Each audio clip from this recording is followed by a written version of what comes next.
Oh my God, you don't like the song? That hurts my feelings, Rev. Rev. That hurt my feelings. Okay, okay. It's only in 2 minutes. I remember next time. It's only 2 minutes next time. What up, guys? It's your boy UAG back in the building with another episode of the weekly retro party, and we got an outstanding cast of characters with us today. But to get the party started, we need the foundation. We need the corn mill that holds the cake together. I don't even know what the fuck I'm talking about. My apologies. Listen. Right there, that's me. I'm rocking the green, Mad Dads and Rainwater. So let's add them to the stream. Can you get that off? I need to hire a new producer here. I apologize. That's messed up. I was dancing, but then Rev said something about the song, so I was He was disrespectful. But I was like, all right, let me calm down a little bit. But I was like, all right. Yeah, that was. Then I saw what you just had. I mean, you got the green on. You know, I got to have it. What's up with that? I mean, I'm just saying. Listen, you don't even rock green, bro. But it's all right, though. It's all right. I look good. You don't even rock green. So you know what I mean?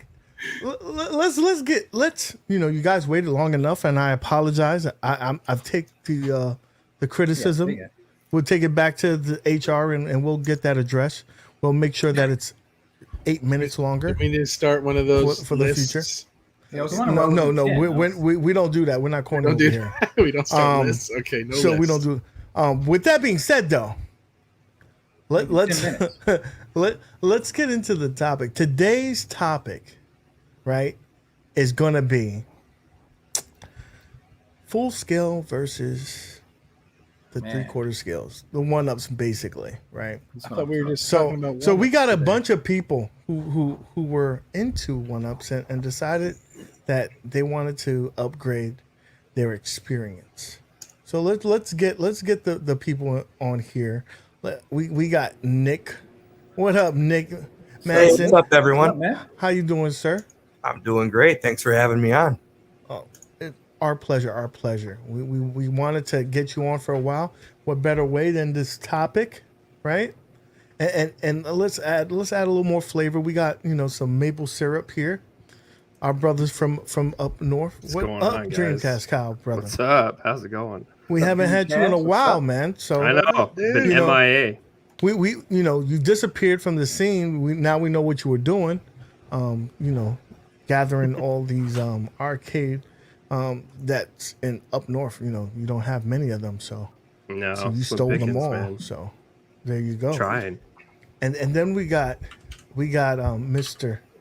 the probably the guy who started it all in the 1-up scene. Yeah, he stopped drinking because he's like, what the fuck is this guy talking about? We got my man Retro. What up, brother? I want you to refer to me as the corn.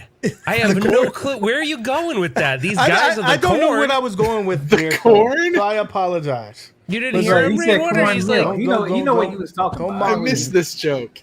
Don't mock me. I know, but you didn't finish UAG. That's why I was like, these guys are the corn. I don't even fucking understand what I was going with. I just don't know. Listen. All I know is, you know what's awesome right here?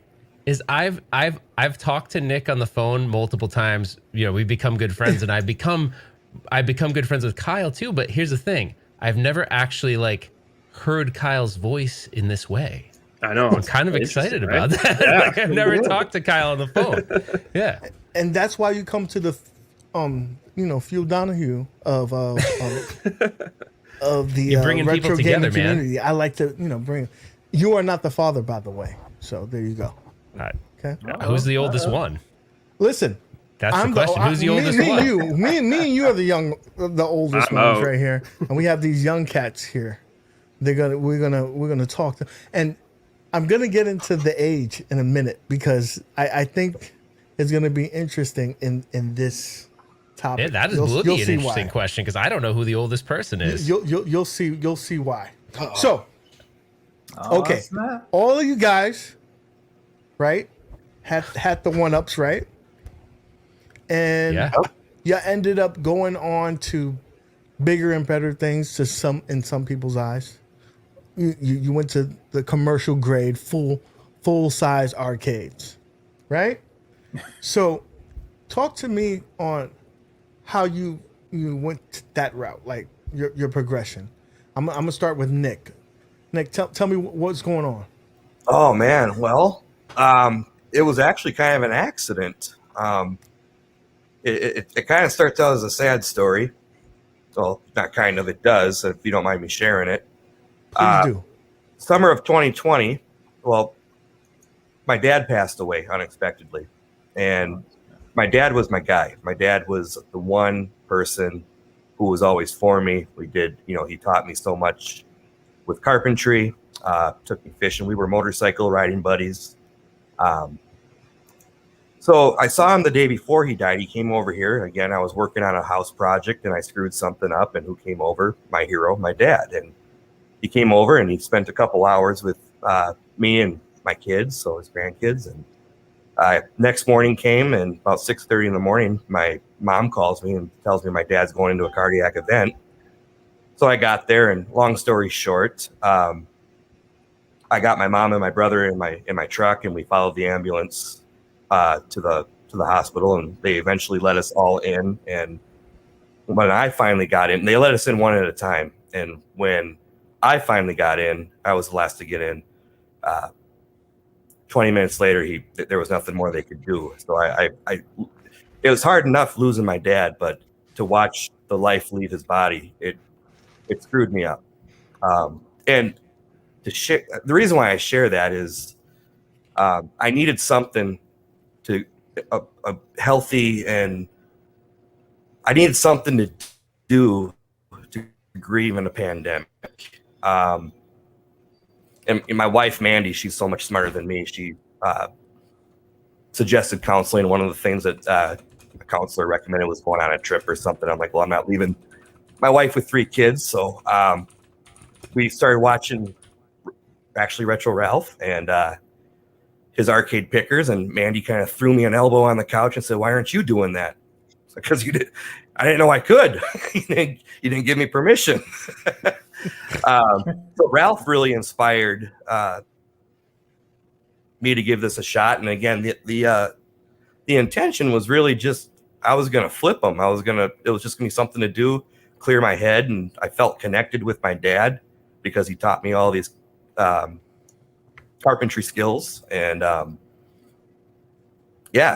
but once you get a full size arcade in your hands and you're playing on this, it's kind of like an alcoholic going in a bar. They all ended up in my basement. It's like, I'm gonna sell him, I promise. So yeah, the 1-ups left and the full size came in, and I just not knocking 3/4 scale. It just, once you play the full size, you play the real thing. It's where it's at. And really cool story to Ralph kind of mentioned that a little bit, was my personal life and my job kind of bleed into each other. So I started an Instagram page just to kind of document my progress. And Mandy actually reached out to Ralph to give me some encouragement, because there was a couple times where I thought this was a stupid idea. What did I get myself into? And so anyways, that's how Ralph and I got connected more into that. But yeah, the Street Fighter behind me was my first pickup. I drove 3 hours away to Des Moines, Iowa to pick it up. This KI2 was my second pickup. Oh yeah. I restored Captain America and the Avengers. That actually, I just sold that to a little arcade in a small town here. I've got 2 Mortal Kombat machines, Zohar, running all 4 games. Mandy then also got into the hobby, thanks to all of you guys, by the way, because she just loves the community as much as I do. So we have a Donkey Kong and a Silver Strike because of Mandy. Okay. But yeah, and then of course you see Daytona back here. So you got a total of how many? Looks good. I have a total of 11. I have 3 in the garage. One I'm trying to sell a Contra. I just don't have the room for it right now because I want to make. I know a guy who would be interested if he was closer by. He's like OD hardcore for Contra. So I know. Well, He's trying to pawn it off on me, so. Me too, actually. What?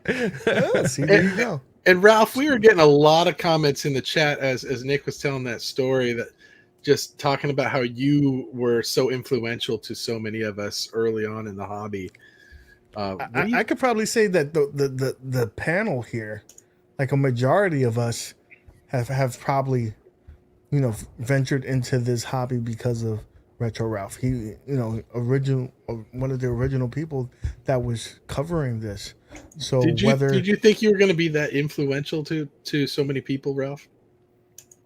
No, actually, the funny thing is the guy that got me to do it, not do the arcade hobby. I was always in the hobby, and we'll talk about that after. But the first thing I ever showed him was I bought one of those Arcade1up Street Fighters when it first came out, and I had to like convince the freaking Walmart people to give it to me before it was supposed to be available, right? Like broke the embargo date or whatever.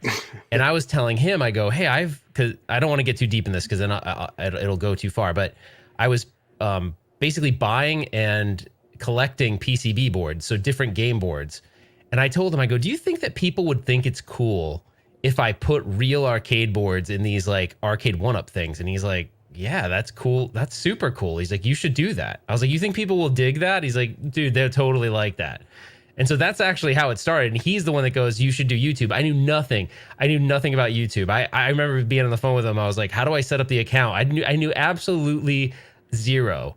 And yeah, the most rewarding thing about doing it is, and this is no BS, and I'll talk more about this, is actually all the messages. And even though I can't respond to all of them, where people like, I did this project, I'm super proud of it. Because I know Nick and I know Nick doing restorations will say this. When you work on a cabinet and you're done with it, there's this like immense feeling. And it's the same for Mad Dads, I'm sure. When he does mods, like you stand back and you're like, dude, I did that. Like, that's pretty awesome. And so it's like a sense of accomplishment, and sometimes that sense of accomplishment means more to people than playing the actual game themselves. Not everyone, but sometimes I'd say the feeling I get, the rush I get from I did that is actually more important than the game. It's weird, but yeah, no, I never thought that would happen. And that's the coolest part of it. Totally the coolest part of the hobby for sure. It's our way of unlocking arcade achievements. Yeah, it is. It's cool. It's really neat. It's really cool, man. Let me jump in here real quick. So you mentioned that you've always been in the hobby of arcade, but you came across one of these 1-ups, and you're like, this is kind of cool. You started collecting, and you did the videos, and you showed us how to upgrade these and all the things you can do with it. What was that? You know what? I'm not getting that thrill anymore. I want to go to what my real passion was the full size. What time frame was that, and what led you saying, you know what? Let me go full scale. This answer is a little bit longer. Are you okay with that? It's a little bit of a longer answer. Hey, go ahead. So I'll do a quick timeline. So my first arcade I bought was a Galaga. It was a beat to hell Galaga. And this was probably like, it was after 9/11. And I don't know, I remember that because I was like really distraught from that happening. It was a little bit after 9/11 and I bought one. And I didn't know what the hell I was doing, but it worked. So I just kind of played it. I was too scared. I was super scared of a CRT. I was totally scared of it, but I bought it anyway. It was a total pain in the ass. I had this buddy that was a semi-pro hockey player who was like buff, and he like lifted it up for me. Basically, I didn't do anything. Like he moved it in the house, and that was my first system. And then I went through like, I was like, okay, I can't keep buying these. They take up too much space at the time. So I just got into emulation. So it was like early 2000s, and I would just get into MAME and Hyperspin and all that stuff. So then like fast forward, I was always doing the MAME and Hyperspin things. I built a couple of those like DIY cabinets with kits and stuff. And I'd always like, my brother-in-law at the time would come over and we'd play like all these crazy games. He'd be like, oh man, you have this or you have that. And it was always like Street Fighter or Mortal Kombat and all the ones that we all freak out about, right? So then fast forward, I was always doing that whole time. And then I kind of like went dormant on it a little bit. Like I wasn't really playing with it as much. And then when I saw the 1-ups come out, I was like, damn, that's a pretty cool That's a pretty cool thing. But it was like, I don't know where I saw it. It was like in my Facebook feed, probably because I looked up arcade stuff. It was like a picture of it. And I'm like, man, that's kind of cool. So I played with those for a long time. But to fast forward to what the turning point was, honestly, the turning point for me was when I was doing YouTube and I realized that all I was doing, I was so done with it that I was doing like reviews. And I never ever, even though the channel has some of it, I never wanted to do reviews. I don't like doing them. I hate doing them. And I noticed I just didn't have much passion for it anymore. Like I was buying it because it was an exciting title and I liked the title, but I was like losing the passion for like the systems themselves. And then the biggest turning point was when I was doing my taxes actually, and Retro Ralph LLC is a business. So I did write off the cabinets I bought as part of my business, which actually, if you're a YouTuber and you're not doing that, you should do it because it will really help you. Like get an LLC and write off these business expenses because technically if you make a video on it, that's a business expense. So anyways, just a little tip there. But when I realized how much freaking money I spent, I was like, oh my gosh, I could have had the original versions of so many of these arcade cabinets I love, but I don't have anything to show for it. I have like all these cabinets. It's not that I didn't appreciate them. I was just like, what did I do? Because I thought, dude, I thought I had to have every one up, every new one. And if I didn't do a review on it, then everyone wouldn't stop watching the channel and it would all just blow up and it'd be like totally destroyed. Like I literally was that dramatic in my thinking. And so I just bought every one, but that's not feasible. Like you can't, financially, you can't do that unless you just have FU money, which some people do. And that's great. I don't. So yeah, the turning point was when I looked and saw how much money I spent on them and I went, oh my gosh. And they were in my living room. They were in my dining room. They were in my spare room. They were in my office. The one-ups were coming out of my ass. They were everywhere. I remember you doing a tour one time and you was like, there was shit underneath the guest bed. I'm like, Kim was finding out about stuff live during that tour, and she's like, "What the hell? She's like, what are you gonna do when you do your taxes this year? Kim's gonna find out about your other 3 storage units. It's 2, but oh, the other 2. One of them we don't write on. So, but I guess what I mean is that big investment, and I went and looked, and I said, "Is this really what I'm still passionate about?" And I just thought, could I reinvest this money and build out real arcades? And I had all these arcade boards. I was like, let me just try. I'll dive in and see, and I'll learn like all the scary stuff. Because that Galaga I sold a long time ago, I was too scared to touch the monitor. And then I had a golden tee I bought along the way too. Again, the monitor died, and I was too scared of it. I never even tried to fix it. So I was like, I can do this. Like, and I also thought these things are gonna be like antique pieces, right? Like these are part of history. So maybe I can play a role in fixing them if I learn how. And that was it. Like I didn't have much thought process other than if I can learn to fix these, it could be really cool to help keep that hobby going. Because if new people aren't entering the hobby, eventually the things will just get tossed. I mean, and that sucks. The history of it will be forever gone. I know I'm being kind of dramatic, but it's true. And it's true. And we're going to talk on that. Sorry for the long-winded answer. Remind me to bring that up because that's an intricate part of this whole conversation. But Dreamcast Kyle, I seen your channel. You had that whole basement was wrapped around. You did a lot of modifications, and then you woke up and said, fuck this. So tell me what happened there, buddy. I think it's almost like what Ralph was saying, where it just came down to like money and investing in these things. And, I started modding and I was buying a lot of parts and stuff, and like hardware and sandwich stuff's not cheap. So it just started adding up, and I was doing the whole review thing as well. And I don't think I was really happy with it either. So I decided to buy my first full-size arcade cabinet, which was Confidential Mission. And I remember them bringing it because they delivered it to me. And I'm staring at this thing in my garage. I'm like, what the heck did I just buy? Like, this thing is monstrous. And it's still out there right now. I'm trying to figure out a way to get it inside. But yeah, I'm tiptoeing my way into some of this scary stuff as well, like discharging tube monitors and stuff. And it's scary. I decided I wanted to torture myself a little bit more by jumping into this size hobby. and now we're like, what, 3, 4 in? I have 3 right now, and I'm looking for my 4th right now too. Okay, you mentioned something. I got to bring this up now. So you said discharging monitors, right? So I know you guys, a lot of you guys use the screwdriver with a wire connected to it or whatever to discharge the monitor. So I'm stupid. I actually bought one of these things on Amazon. You bought the cheapest one. That's why it looks that small, guys. Sorry. That looks scary to use. I wouldn't even use that, Jeff.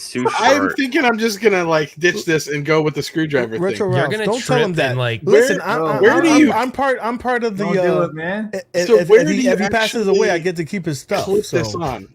Wait, you don't even know where to clip it on yet? Oh, no, geez. no. This is why we brought you guys on here, so I don't kill myself. What machine is this? Put the picture back up. I don't know. This isn't not mine. even I his just found this cabinet. online. That's not mine. I just. Listen, can I tell you this is something? cleaner than mine. No, I'm gonna give you a Look at peek that behind speaker the right curtain. in the middle of there. That makes no sense. I'm gonna give you a peek behind the like a curtain, Gallagher, guys. Okay, what's up, UAG? This is the peek behind the curtain. He has 2 cabinets, right? That he got for free. They said that it wasn't working. He brought them in the house. He put them in the garage. I'm assuming it's the garage. Yeah. They're in the garage. And he hasn't even turned them on. He doesn't even know if these are working or not, or the condition. He hasn't touched them at all. So the guy said he thinks the monitors are bad on it, which, I know, but that could mean like a million things, right? Could, yeah, he doesn't loose know. connection. Like, For all I know, they might work. Let me tell you hope something, so. Jeff. I This hope is it crazy. We saw an MK2 here locally on OfferUp, and I'm like, I gotta have it. I think I might have sent it to Nick and Kyle. I think I sent it to both of them. Yep. I'm like, I gotta have it. The guy's like, monitor's busted. The monitor doesn't work. I'm like, all right, whatever. So I go there with Rudy, of course, and we go there, and I pick it up, and I'm like, I thought the price was good, whatever. So I bring it home. The monitor was actually perfect. It was pristine. The problem was he had someone modded it and put a PC in it. The PC was like in a boot cycle, so it never the video card never fired up. So like the monitor just wouldn't turn on. So the guy thought the monitor was dead the whole time, and come to find out the monitor's awesome. It is like a pristine, perfect 25-inch monitor. So sometimes you can get lucky and stuff like that happens, That happened to me with the Miss Pac-Man that I just got. The lady, she had it priced at $800, and I said, well, can I get some video of it working? And as she pulled it out from the wall, she hit the kill switch in the back and said, I don't know what happened. The monitor died. She sounded just like this, by the way. So she smoked 2 pack of Newport today, right? Pretty much with COVID. So she dropped it $200, and I got it home, and it was the same thing. Like what Ralph said, like, oh, what's this switch do? Push it in, the game fired right up. I'm like, yeah, that's a score. Man. Thanks, Had a Bachelor, for the super chat. I don't know how that's going to motivate Kyle to Xbox more, but listen, now. So this is where I want to get to. So you went to full scale. You've graduated, and I think one of the things that we don't give credit to 1UP as much, and Retro Ralph touched on this on one of his streams earlier this week, and we talked about it as well, is that Arcade1up is actually a reason why some of the interests of arcades are back. It's like a gateway drug. You get one of these machines in your home, and you're like, you fall back in love with arcades, and then you go out there and go to arcade and experience it, whatnot. And sometimes you're like, you know what? I want the real deal. I want to see the difference, and then you end up going to that other hobby. So I'm sure that they it's beneficial for both of them. You know what I'm saying? And that kind of also works with pinball. Like, I never loved pinball at all. I got a virtual cabinet, and then I wanted to start going to these pinball events and play the real deal. And it now you people are thinking about buying pinballs, Ralph. That happens. So 1UP plays a big part in this whole thing. Look at all 3 of you guys had the 1UP and decided that you wanted to go bigger and better. But with this hobby that you guys are invested in, is not all roses, right? Yeah. There are cons to it, and I mean not cons, but money's involved. It's going to be a little bit more expensive to get some of these things. You have these cabinets, some of them 30 years old. If you want to get a good deal on them, you may have to get something that needs to work on. And with work comes time and knowledge and stuff like that. So Nick, let's pull up some of your. I want to pull up some photos of one of your recent purchases. Right. So let's go here. This is Let's check it your out. start here. This is what it originally looked like. This talk to us about this unit. What is this originally? So yeah, I typically look on Facebook Market for cabs, and I didn't put two and two together and didn't realize that Paradise Arcade is in Minnesota and actually 15 minutes away from my house. So a guy posts this and said it's a Konami cab, working CRT, $200.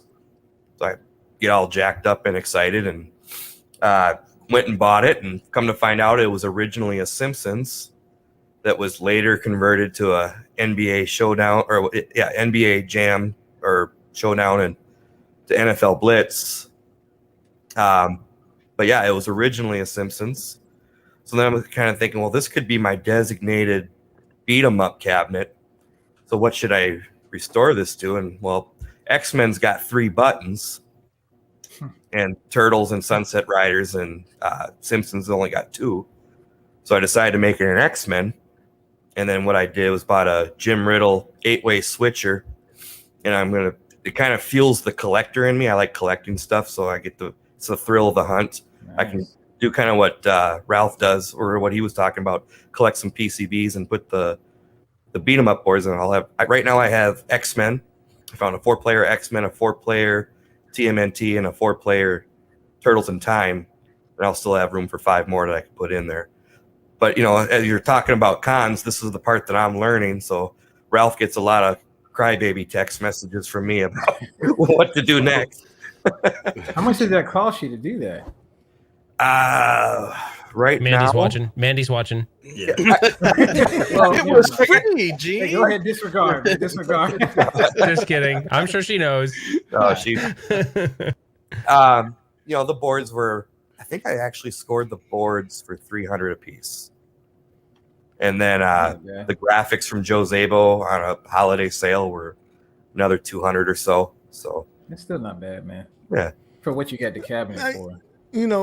So it does take time. It takes time. It takes money. It takes the effort of like the hunt. You had to hunt down these boards or whatnot. Yep. Let's say if you wanted to do it originally as The Simpsons, now that there's all this, hysteria for The Simpsons, I'm sure those boards went up in price as well, and the cabinets went up in as well. So, that's some of the things that you have to deal with. But kind of touch what Ralph said, and Mad Dads could speak to this, and I can as well, is when you're deep into the project, that's more so the fun out of it all, like getting the pieces, getting everything working, and then seeing that end product, and you're like, you almost had more fun doing the project than actually playing the unit. You're like, wow, I did this is because of me. Well, it's exactly like what Ralph said too. The game's not even working yet, but I'll just go out there and stare at it like, holy crap, I did this. So this is why the Tron is perfect for you, right? You don't even need to play it. It's just to stare at. I mean, there are people. So I just came back from Pinball Expo, and it was funny because I was sitting at a dinner table, and there's the guy across the table was like hardcore pinball collector, and he's like, what's funny about arcade guys? I'm like, what? He goes, a lot of them I talk to will have certain games that they literally don't play. And I was like, oh, I have games I don't play. He's like, well, why is that? I go, because there's something iconic about, like, it's like a piece of art. So I'm not saying that's all my games, but like Tempest, I'm not the best Tempest player. And honestly, Tempest is a whole other breed of cabinet, and we can get into that another time. But I don't play the Tempest as much, but I love it. It's an iconic. I remember seeing it in the arcade where I grew up, which was this place called Dream Machine in Lincoln, Rhode Island. And there was always that Tempest there. And I always thought how cool it was. And so like part of me, the Tempest is like just a showpiece a little bit. It's like one of those pieces I love, but I don't play it that much. So where I guess he was trying to imply that pinball players play all their cabinets more than arcade guys. I mean, when you spend that kind of money, you're gonna play it. I mean, you're looking at what, $10K? 8K, depending on what pinball. Yeah, you I know play. it's a lot. And It's a then bigger investment. That's for sure. You're not gonna. It takes years to perfect. To play one. You can perfect one of these arcade games in maybe a year, but it takes years for pinball to know all the objectives and get everything down and stuff like that. It's not an easy. I can't Dude, the prices are ridiculous. Like I've been trying to get a pinball on the captain's auctions for a while now, and literally there was one that we bid on and it sold for 5,000 back in August. The exact same one went up in September and it was like twice as much. And I'm like, I cannot believe that the prices are just going. I guess everything's going up right now, but Yeah, I think Through the honestly, roof. you gotta honestly. I think right now we're in this mode where the prices, like, you can't even get Stern can't even make them fast enough right now. So like you can't even get them. Like if you right now you said, hey, I want a Godzilla, you're gonna be on a pre-order that you may get it in the next like 6 months. Like that's how backed up Stern is. So you're kind of that hobby's crazy. But like I don't know. You're in it in the wrong time, basically, because it's like it's the very guy- hot right now. When I was living in Southern California, I was working with all these older guys, and I was like in my 20s, and they're like, "Man, you need to buy a house. You need to invest in something." I'm like, "Dude, it's easy for you to say you bought a house in California when it was $100,000, and now they're like $600,000." I was like, "I can't afford that." But they're like, "No, you need one." I'm like, yeah, I know I need a house. That'd be great to have one. But it's like, you know what I mean? When it'd be like the pinball collector with 10 of them, and they bought them all at $2,000, and they're like, "Hey man, you should totally buy the new store." And I'm like, "Yeah, except you have 10 that you bought for $10,000, and I'm getting one." You know what I mean? Like, it's not just that. I mean, like I looked. I just grabbed like a random Sega cart, like Genesis cart. It was Rocket Knight Adventures. I paid $6 for this cart. Like, I don't know, 8-9 years ago, and it's like $70 now. I'm like, it's a life 10 is a times? pendulum at best. Yeah, it goes everything's left, it goes right. It'll eventually swing back. You Yeah, just it gotta, will. you have to wait. So It will. Dreamcast, let's talk about your KI behind you, right? First of all, you don't got worry. this in a basement. Yeah, So I got it down 2 flights of stairs. And Dude, like, that's a big no boy. joke, dude. I have no idea. Wow. Honestly, I gotta give you serious props. Those Midways cabinets are heavy AF. I'll say. I don't know how you did that with your buddy. I wish I should have videoed it because You should have. Man, like, so like when you go down the first flight of stairs, there's like 6 stairs, and then there's like a little like landing where it's like a 90-degree turn, and then you're going in my rec room and then down the flight of stairs, which is where I am now. Wait, it And- goes like double flight? Like you gotta hit a Yeah. landing and go. Yeah, I hit Oh, my God. Pivot. I don't know how you I was did just that. thinking that. I was thinking that had to be like the Friends episode man. with Right? with I the can see it. So I going think down we're- the man. going down the first set, like you hit drywall, right? Because there's a landing, right? So I actually like nicked the drywall, like turning it. Oh man! Like, and we didn't use a dolly either What? because we You wouldn't have been didn't? able to. No, Oh, we wouldn't have been able to goodness. turn it. Wow. So we actually deadlifted it.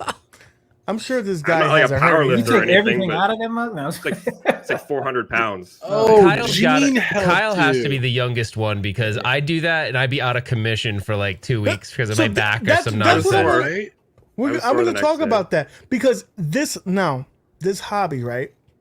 It takes a lot of time and a lot of effort to these machines are 500 pounds plus in most cases. It's, a lot of time and effort in terms of restoring them if you're trying to get a good deal on these. You rarely get machines in mint conditions because they're like 30 years old, right? So, you and Nick, y'all the young bucks. So I'm assuming that y'all could do that. But I would think that this hobby would be for someone older, that someone who's probably retired that has more time to spend on these machines. I'm being honest with Mad Dads. That's a good one, though. Yeah, that's a good one, though. So, Even though because I'm younger than when- you. How about that? What's up, man? Speaking- I you might be. I don't know. Retro Ralph, right? That was a Yeah. good one. That was a good Justin, one. your boy, he tried to get into the hobby, and he found out real quick that it's no games. You have to put in a lot of effort. He made kind of a mistake. I think you can't. I'm there now, but like he wanted to start it and he bought a ton. He bought like a ton all at once, and it can get really. Think about it, right? If it's something new, you're going to be overly overwhelmed. And the thing that I would say to anybody, if someone's like, look, we didn't talk about this part of it, and Dreamcast Kyle and I were going back and forth on text today. The motivation I think some people might have to go from 3/4 to the full size is because they like to tinker, they like the modding, they like to figure stuff out. And so if you like that, this is like think about it. It is a crazy thing. You have to know basic electricity and electronics, right? You have to understand that. You have to be okay with some kind of scary stuff like discharging a CRT. They're heavy, the units are heavy themselves, and the one thing that you cannot deny is it will break. If you bought it working, it could break in the trailer that you're bringing or whatever. However you transport it from where you bought it to your house, it can break in transport. So like, it's gonna break. So that's the one of the things, like some people ask me, should I buy one? And I'm a little reluctant to just immediately say yes, because you just have to know if you're not kind of someone that enjoys that challenge of having to fix it when it does break, then you're really gonna maybe be disappointed going into the hobby, because sometimes it's a small issue and it's something easy, like, oh, a fuse blew and you replace it and you're good. And sometimes it's something major, like, oh, my monitor went out and I have absolutely no clue why it did. So you're narc, right? 30 years old. It needs a medium resolution. It needs a monitor that you can't find anywhere. Like, I literally can't find it. It's a special resolution monitor. That's the kind of thing that you'll have to deal with. You have these machines that are 30 years old. You know, either you are going to become a master craftsman and learning how to restore these things, and you have to take the time and effort to do that. That's why there's the alternative. You know, you can get a 1-up, right? For people like me. There's a funny comment by Console Fanboy. He said it can break even when you're just near it.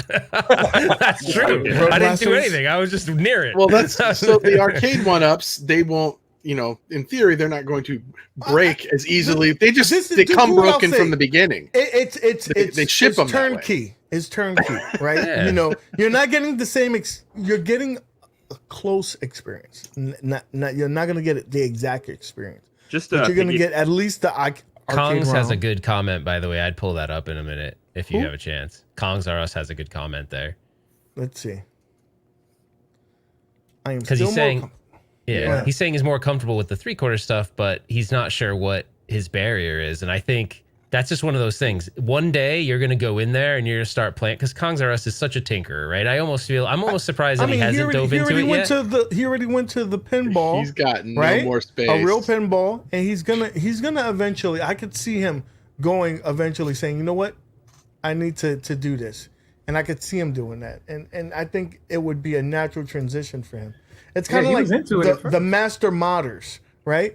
You Retro Ralph, you've done everything that you can do to a 1-up, and you're like, what else there's there to do? I mean, I didn't do it to the level of, I mean, the stuff that Kongs R Us was pumping out. I was like, damn, okay, like I think it's a progression, right? I think it's any hobby. I think you could talk to people in any hobby, and there's certain people that are going to stay at some level and be totally fine with it, right? And then there's others that are going to want to explore the other elements of it. Like, there's still elements of the arcade hobby I won't touch. Like, I have no plans to buy an oscilloscope to try to troubleshoot PCBs. Like, I'm not going to do English that. For me. You know what an oscilloscope is? Like the thing with the wavy lines on it, you know what I'm saying? Like, you know what I'm saying? Well, but what about like the fact that Kyle brought up, right? These are huge. They're big, and so that's one advantage of these little guys, right? The weight isn't quite as heavy as UAG said. So there are cabinets that weigh 500, but like most of mine are probably within like the 250 to 350 range. They're around there. To me, that might as well be 700 pounds. But think about it. This machine is 100 pounds, and I'm good with that. But there are machines, Nick, and I know you've experienced this. There are machines that are so heavy that you put it on the dolly and you lean back and the shit doesn't move, and you're like, oh, okay, like, I know what happens again. You're like, it's not moving. For me, where I'm lucky is you guys need a Mandy, because she's small but mighty. Not only is she good looking and supportive, but I can gorilla a machine out of my truck or on a dolly, but she's the brains to steer it and like get it over that last little hump that you need to get it into the game room. So you're saying you need to be a master Tetris player as well. I understand that. Okay. Listen, I mean, Dreamcast Kyle's to get that behemoth down those stairs, I still can't believe you did that. Not put a hole in the wall. Crazy. Look at that. I mean, it's a little, but you know, the machine's still intact. if I the was your food's fine. friend, that would have dropped on the floor. I guarantee you. I'd have been like, listen. Did you give your buddy pizza or I'll be something? over There had to be a right now. reward Pizza. for that, Oh, right? yeah. Pizza, he better have some steak. Case of Steak for that machine. It was my cousin actually. Yeah, we did the Oh. dynamo as well, in the same fashion. So we just lifted it. I don't know, it just didn't feel right going down with the dolly and So- to hit that It's 90 a great degree turn. question too. This That has to be question needs to normal. be asked. Yeah, that's good. I need to know the gameplays why versus 1UP versus full size. This is Marvel Let's 360. do it one by one. Let's do it one by one, and I think everyone will have a slightly different answer. Boom, you're Full first. size. Full size. What? Why? No, but Why? what's the difference? What's the difference? Oh, what's the between them? difference? Well, obviously the CRT monitor and upgraded controls and the sound system, especially with that thing, Yeah. like it just booms down here. Okay. How about you, Nick? Talk to us. I was looking at the chat. I missed the question. I'm sorry. What's the difference you would say between 1UP versus full scale and why? You know, Gameplay in terms wise, of yeah. gameplay. For me, the biggest thing was the height. And being able to play it standing up comfortably, and definitely the controls. I mean, even Mandy noticed that when we went to the Iowa auction, she was playing Dig Dug, and she was like, "Oh my gosh, these controls are so much better and easier to. They respond better." Like so. Okay, so you would definitely go with the controls. How about you, Retro? So controls for sure, because like depending on the game you buy, like let's say like I bought it was in a trade. I got a Stargate Defender in a trade, and I didn't really play a lot of that game growing up. It was a would have been a game that came out before my time, but I still had one at the arcade, and it's got such unique controls. It's hard to mimic. The other thing, like if you look at like a game like Sinistar, that is going to be on one of the 1UP. It's going to be on the 1UP Cocktail, and it's on the 1UP Wallcade or Party, whatever. Oh, sorry, Partycade.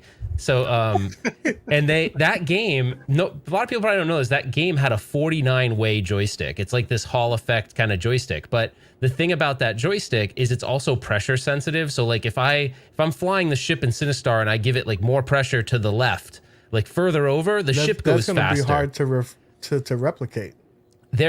There are tons of people that will religiously tell you that it won't work well with an 8-way. They'll tell you till there'll be fights, virtual fights about how you can't play that game with an 8-way stick.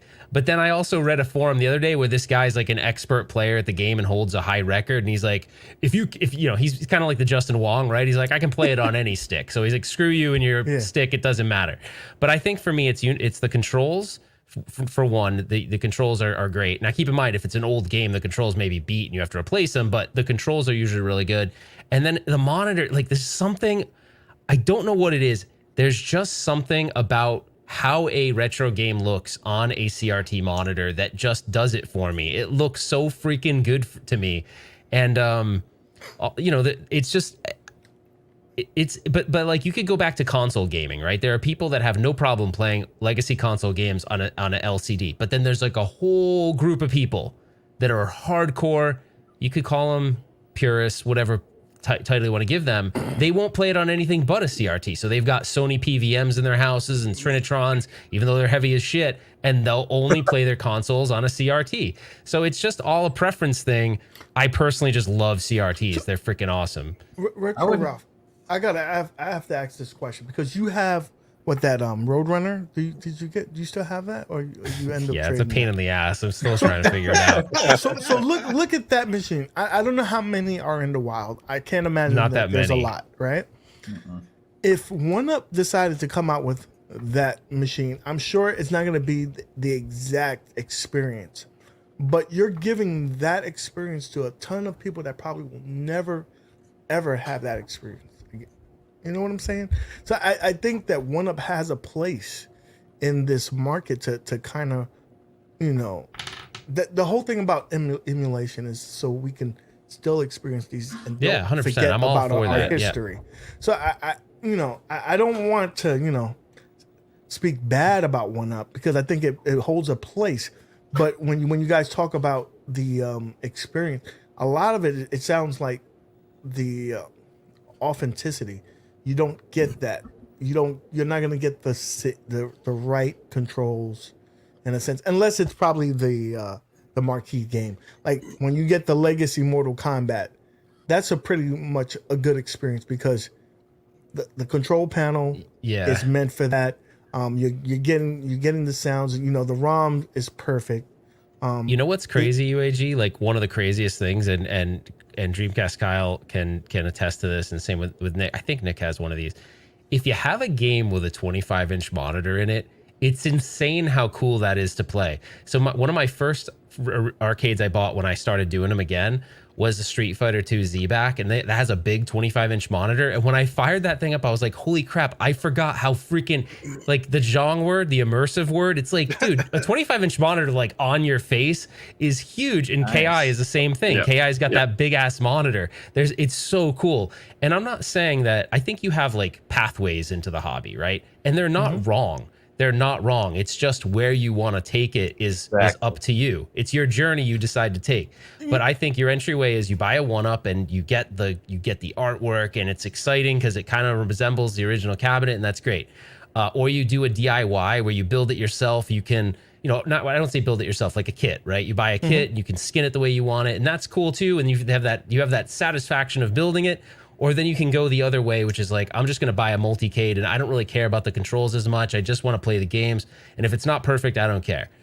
But none of those are actually bad choices. It's just, I think it's the where you decide to go with it in the hobby. You know what I mean? It's like anything. I'm sure there's like guys that build remote control, like RC cars where they're happy at a certain level. And there's ones that they're like, mine takes jet fuel. Check this out. And you're like, holy crap. Oh, and yeah, so it's any hobby has that. I'll tell you what, man, with a 25-inch monitor, you better be calling Mandy, because damn, that's going to be heavy. I'm surprised that y'all didn't say the space. Like, I know the speakers and the controls, on that KI is beautiful. And Dreamcast Kyle again, if you don't want it no more, I'll get it. Okay? I'll call you. You'll go to Canada.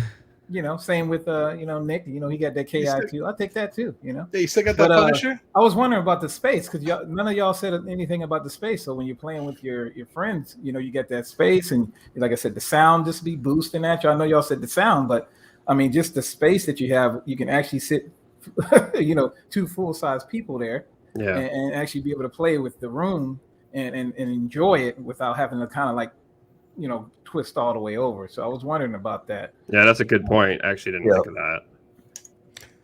So one of the other things that I wanted to mention is that we get into these hobbies and a bunch of these groups and a bunch of these forums, and I love 1-up. Well, and then you go into AtGames and they hate you, and I don't want that to trick. That's why I brought you guys here, because you guys have been with 1-up and then you went to full scale, but you don't, belittle someone for their likes and 1-up. Like, to each their own, right? And that, I think that's a big. Well, a lot of people, if you don't like what they like, then they want to curse you out. There's some people that are like that. Like, love me Rexer, but if you talk about 1-up in a positive light, he'll crucify you. Like, I don't think he gets to the point where I'm saying is like, I like the experience. Like, there's no experience like playing Big Blue with someone that you like. Me and Retro Ralph gets on Big Blue and play. Yes, it would be cool if I was, in Phoenix and I could hop on his cabinet, but we're hundreds of thousands of miles away. And that's the best way to experience that. So I think there's a place in this community for that. You can't do that with an original cap. But I know, I think it was Ralph that brought this up not too long ago here, was this whole idea of now everybody's like, and I think I've even heard Nick and Gene say this, like, if it doesn't have Wi-Fi, I don't want to get it. And I'm like, which cabinets from the 80s had Wi-Fi in them? None, right? Like, but we live in a different. We had had more now, friends, Jeff. and we could actually chill with them. Then, okay? Ralph. I would love to debate him on this, because this is my thought process. We're in a different time now, right? People are not coming to our houses as frequently as they should, and then there's friends that I have that they'll come in this room, they'll be like this, okay, so you got an arcade cabinet. They have no interest in the arcade cabinet. Like, you're like, oh, okay, that's beneath probably me. 20, right? Right? So, but then I have this community that we built through this time. Now you have friends who have the similar interests, and what better way to play with than having these connected cabinets or playing online. I know there's other options, but it's a different experience when you're playing like Street Fighter 2 on a cabinet versus playing it on PlayStation or the Switch. It doesn't feel the same to me. Regardless of how crappy these controllers are, I still think it's a better experience playing that on there than playing it on a Switch. So I want to debate the Wi-Fi thing. I want to debate the Wi-Fi here. thing really quick, but I know you got some super chats to come to, and then I'll debate the Wi-Fi thing. I know you got to read off some super chats. Let me read this one real quick. Rev, my boy Rev, shout out to the stream. I am in a mile-long in and out line, and you guys have made this damn wait much better. Also, no Wi-Fi, no, dude. What the fuck? I was reading that. No Wi-Fi is the killer for me. God damn it. Okay, next one. 8-Bit Vinyl, much love and support to your channel. Wow, 8-Bit Vinyl coming in big. That's cool. I appreciate it. That's pretty cool. Bringing in the heat with the 20, with a dub. Thank you so much. So Retro Ralph, talk to me. Tell me how in 1985 there was no Wi-Fi. no. What? So I think for me, it's just I think it's circumstances. Like, what is your situation of how you play? Like, I usually when I play the games I don't have a ton of time. It's usually like I'll put in a session. Like, for instance, right now I've been playing a lot of Baby Pack, but it's just like the end of the day or between work calls or whatever, because I work from home, I'll fire it up. So I don't spend like hours at a time on a cabinet. So for me, even if all of the ones downstairs had Wi-Fi, the likelihood of me coordinating with another friend who works different schedule than me or has kids, it doesn't fit into my life really. And I also never really became a modern gamer, so Wi-Fi to me was never really a thing. I know it sounds like I'm old school crotchety dude. I never played online games really. I just didn't. So for me, I was like always a retro. I kind of just stayed in that mindset of these are the games I'm gonna play, and I never really grew out of it, which is kind of weird, I guess. But so for me, it doesn't matter for me. Meatball Saucy wants to know what my high score is on Baby Pack. To each their own, but you know what I'm gonna say is like, just in some games, it really doesn't matter. Like I could play Pac-Man to my heart's content, no Wi-Fi. I don't care about the leaderboards too much. I'm good with that. But when it comes to a fighting game, playing the computer over and over, it's not a good experience for me. Fighting games I can see could get stale. Like Mortal Kombat 2 against the fucking you gotta jump kick, go back, jump kick, go back. It's no fun. Cheapest AI in history. So UAG, I gotta throw in one quick thing. There is one thing that I dig about, like one thing I really dig about Wi-Fi. I dig the leaderboards because these retro games, it's all about high scores, right? Like you play these games, it's all about high scores. So it is interesting to see where you stack up. Like I did notice before I sold my Arcade. Sorry, Jeff. I was noticing myself using that leaderboard option quite a bit to see like where I ranked. So I like the idea of a leaderboard on certain games just because it's unique to see like where you're at. Like games like Pac-Man lend well to that, right? Like what is your high score? Right. So I dig that kind of stuff. But yeah, I just and Kongs R Us is right. The reason why I suck at Street Fighter is because I'm usually playing the computer and I'm like, yeah, I'm badass, or I'm playing a friend that sucks. So yeah, I think I'm good, but I'm not really very good at all. We can beat the computer all day in Street Fighter. Don't try to beat the computer. Not in Turbo. Killer Instinct. Not in Turbo. Fucking Mortal Kombat 2. God damn, that's the cheesiest shit. You can only jump kick the motherfucker. They know what you're doing before you do it. So Nick M, your significant other here agrees. She says the only reason that you guys got the NBA Jam was to play with her brother. Cool. Well, actually, the timing never worked out. That was the first one up that Mandy bought, but we did convince her brother into playing it, and then it lasted. I think we played them for like the first week, like maybe a couple times, and then we could never work out a time to play. But I'll tell you, I'm with Ralph too, because there's nothing like playing side by side with your opponent, because that's how UAG would have actually beat Mad Dads. He would have just pushed them, and then Listen. I would have done that. I would have done that. I would have done that. Trust me. Yeah. But like when we was playing in Southern Fried Gaming. Yeah, you're not going to push Mad Dads right now. Look, he's swole up. You're not going to be able to do it right now. To be fair, UAD did cut the power, right? He cut the power, right? Yeah, I mean, yeah. You would do that. So talk about you said the older guy you just learned Wi-Fi. Jeff just learned TikTok, and now he's addicted to TikTok. And I want to play. Thing? Listen, watch this. He just learned TikTok, and now he's addicted. You start here. I don't even know this song. I'm not prepared for this. I have died every day waiting for you. Darling, don't be afraid. I guess TikTok doesn't. You start here. I don't even know this song. I'm not prepared for this. I have died every day waiting for you. Darling. Okay, I'll do it this way. What's going on with it? I mean, what is he doing? I'm hearing it, but why is it stopping? It's stopping. It's stopping. I'm not doing that. Oh, I'm definitely not. I thought you were doing it. My bad. I'm a dick, but I'm not that big.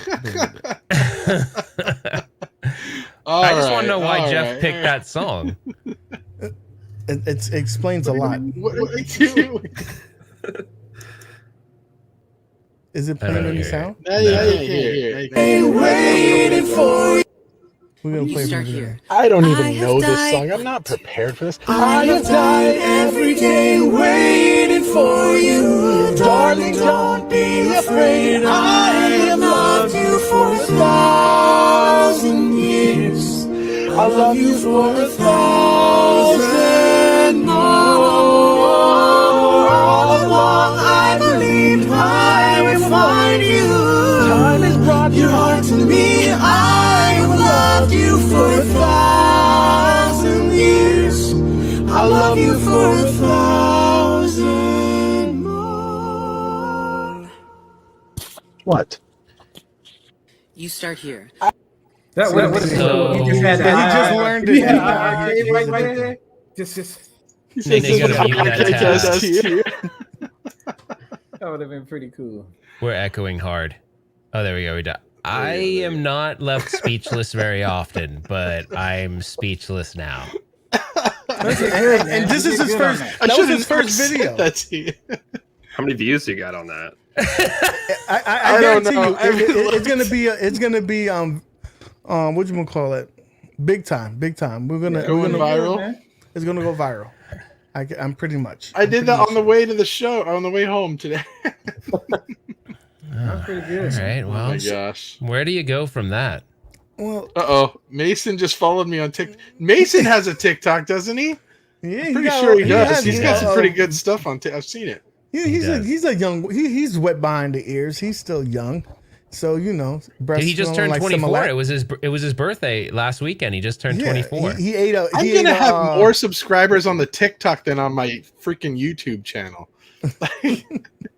I mean, we won't even go that way. Dang. So he had pizza cake, right? He just had What? pizza cake, Mason. You guys know what's up with that, right? Everyone here is up to speed on the pizza cake. Does it thing. have pineapple on it?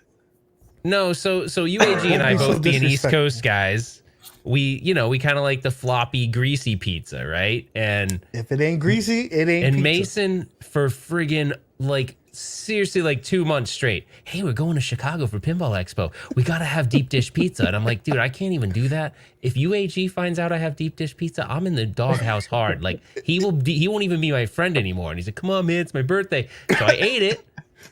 And then UAG saw the picture because Mason had to post it. And then UAG gave me crap. To make matters worse, on your live stream, you took a damn fucking bite right on the camera. I was like, "Oh my god!" I thought you were in bed. It was like 1 o'clock your time. You should have been sleeping. You shouldn't have been on the live stream anyway. I felt so. You know What the hell are you on doing there, awake? man. It's so, Like they're Garage so Gamer said, so, dude, Garage Gamer's so mean to you, Rainwater. What did he say? You has a YouTube That's channel? messed up. No, he's plugging me. See, he's plugging me, right? Yeah. I like the way you look at it. See, that's growth right there. You're That's like, right? that's positivity. yeah, I need, that's like, good. Good job, Rainwater. So you guys three, you all three have KI, right?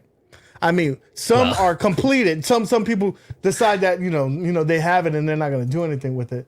Well, Gene's got KI too, right? I mean, isn't that what's playing back there I these get days? it, but it's not like. Just get me off the screen, man.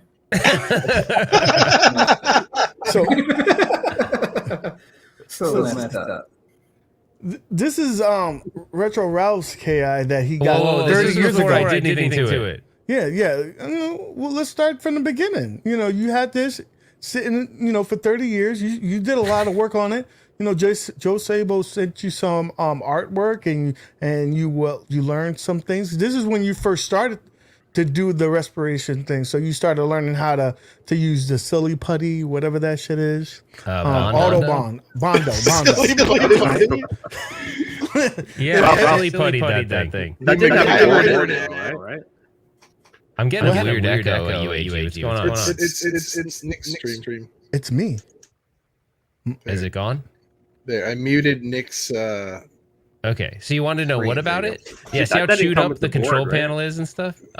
This one did not have the board. that's Joe good, Sabo though. helped me find the board. And it had Marvel vs. Capcom overlay on it, or one of those. I can't It was remember so which game it was. disrespectful here, bro. Dude, and the screen was jacked. Everything was kind of messed up. But this was one of those. It was one of those. The one thing you'll learn too about the hobby that's so interesting, you can feel like you're some kind of treasure hunter sometimes, because the route guys. When I say route guys, what that means is like the guys that would put machines into locations, right? They call them route guys. They would do anything to keep a machine running. They drill holes in shit, make it whatever. They don't care. They'd take a KI and make it anything. They'd make it a Donkey Kong. They don't want to pull it off the floor as losing money. Yeah, they'll make it into whatever they think can make money. So this one was all messed up. It didn't even have Marvel Superheroes versus Street Fighter. It was something else. And then the overlay was something else. The board in it did work. I did sell that. But So we call this a Frankenstein? But there's so many of these. And then the other cool thing is this was a common practice too, is they'd paint the sides black. So let's say they were going to take this KI and make it something that was more popular at the time. Let's say, I'm just going to throw a title out there. Let's say at the time Pit Fighter was huge. They would turn this game into Pit Fighter and they just paint the side. I know, probably not. That was a bad game to choose because that game sucked. But anyway, they'd paint the side black. And the cool thing is if you can get some citrus strip and you're really careful, you can unveil that old artwork and it's sometimes preserved. So the hobby's so cool in that way, because sometimes you get really lucky and come across things you never thought you'd find, like my Smash TV. I know you were trying to do that. Yeah, was it the Smash TV one that you were trying to do that with? Yeah, and it's working so far. Yeah, it's working so far, and the artwork is totally preserved. But you have to be careful. I'm sure you're probably further along that project than the kid. I don't know what it is. It's, you know what? I'll admit this, and I don't feel bad admitting it. KI just, outside of the iconic music, like the dum-dum-dum-dum-dum-dum, and like the, the Ultra 64, all of that stuff I totally remember and thought was super cool. The game itself, I just really never got into. So I think that's why I'm so just stalled on it. Zohar just got hard. He's like, I'm sure Zohar had. Oh wait, somebody hates KI. Mason and I over the weekend came up with a term for when you have a roner, a retro boner. So Zohar got a roner. It's like, yes, somebody hates KI, baby. Yeah, so Zohar's it's his mission ronering to make sure nobody buys a KI. So then what's the name for the phenomenon when you say you sold your iArcade? What's the opposite of a roner? I didn't come up with one yet. I don't know. A reverse roner? I don't know. Some might say that was smart. I'm just saying. The thing is, you guys are going to put so much pressure on me because everyone keeps bringing up that Chris Killer Arcade Games is going to buy it. And so yes, it's putting all this pressure on me to get the project done. He talks about it in every stream. OTG told me today, he said, listen, when you get Retro Ralph on there, make sure he gets this damn KI to Chris. I'm like, I'll talk to him. I don't know, he has a lot of things to do. He has to move that Road Blaster into the garage. So he has a lot of things that, listen. That's not happening.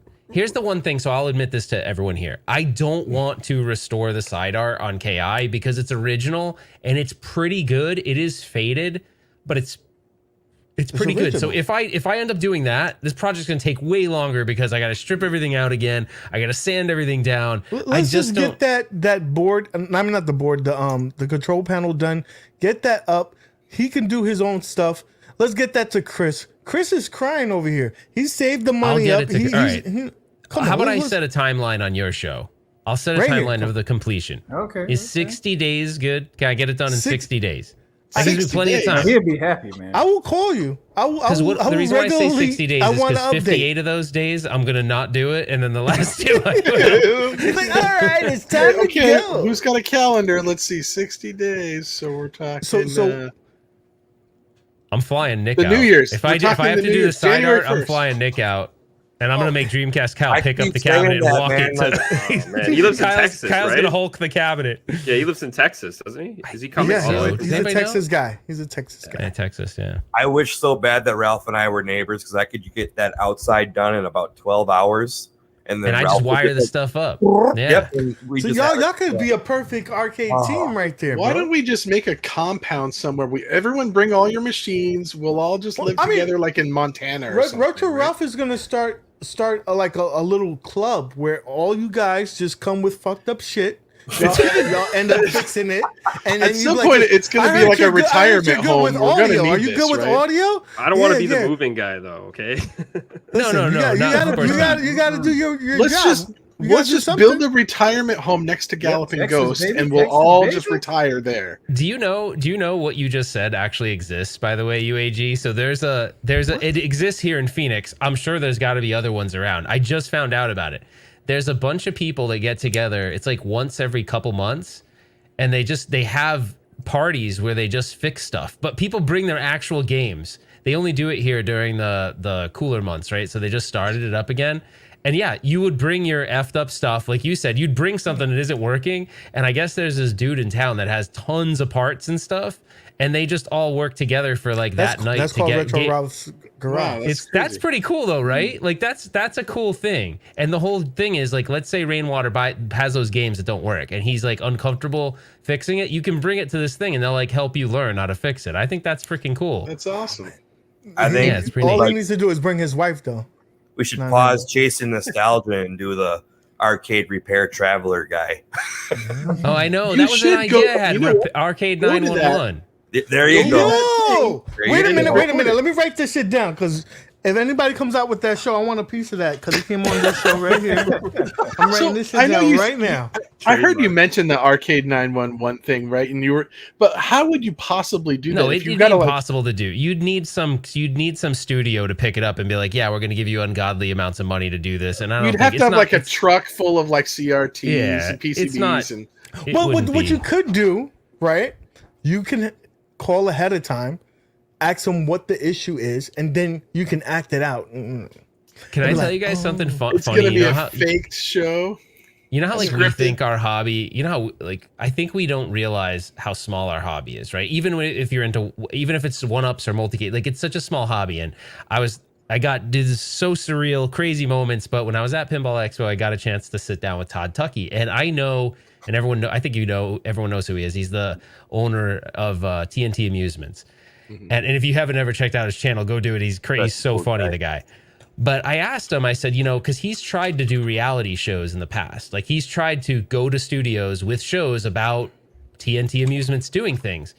And I said, well, what's been the roadblocks? Because I'm trying this Chasing Nostalgia thing. And while I'm not trying to get it put on a network, he's like, it's crazy. And he told me this one story about they put a show together.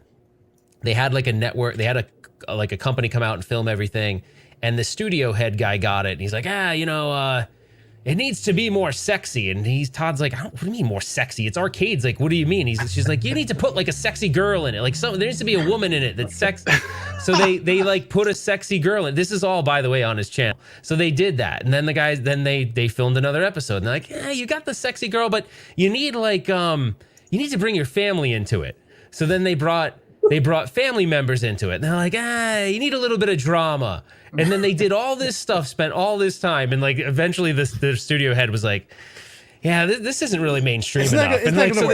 They went through all these efforts to do it. I think there could be a way to do an arcade themed show, but it would have to incorporate something to bring in a younger crowd, or else it just wouldn't work. I don't know what that would be. Wi-Fi.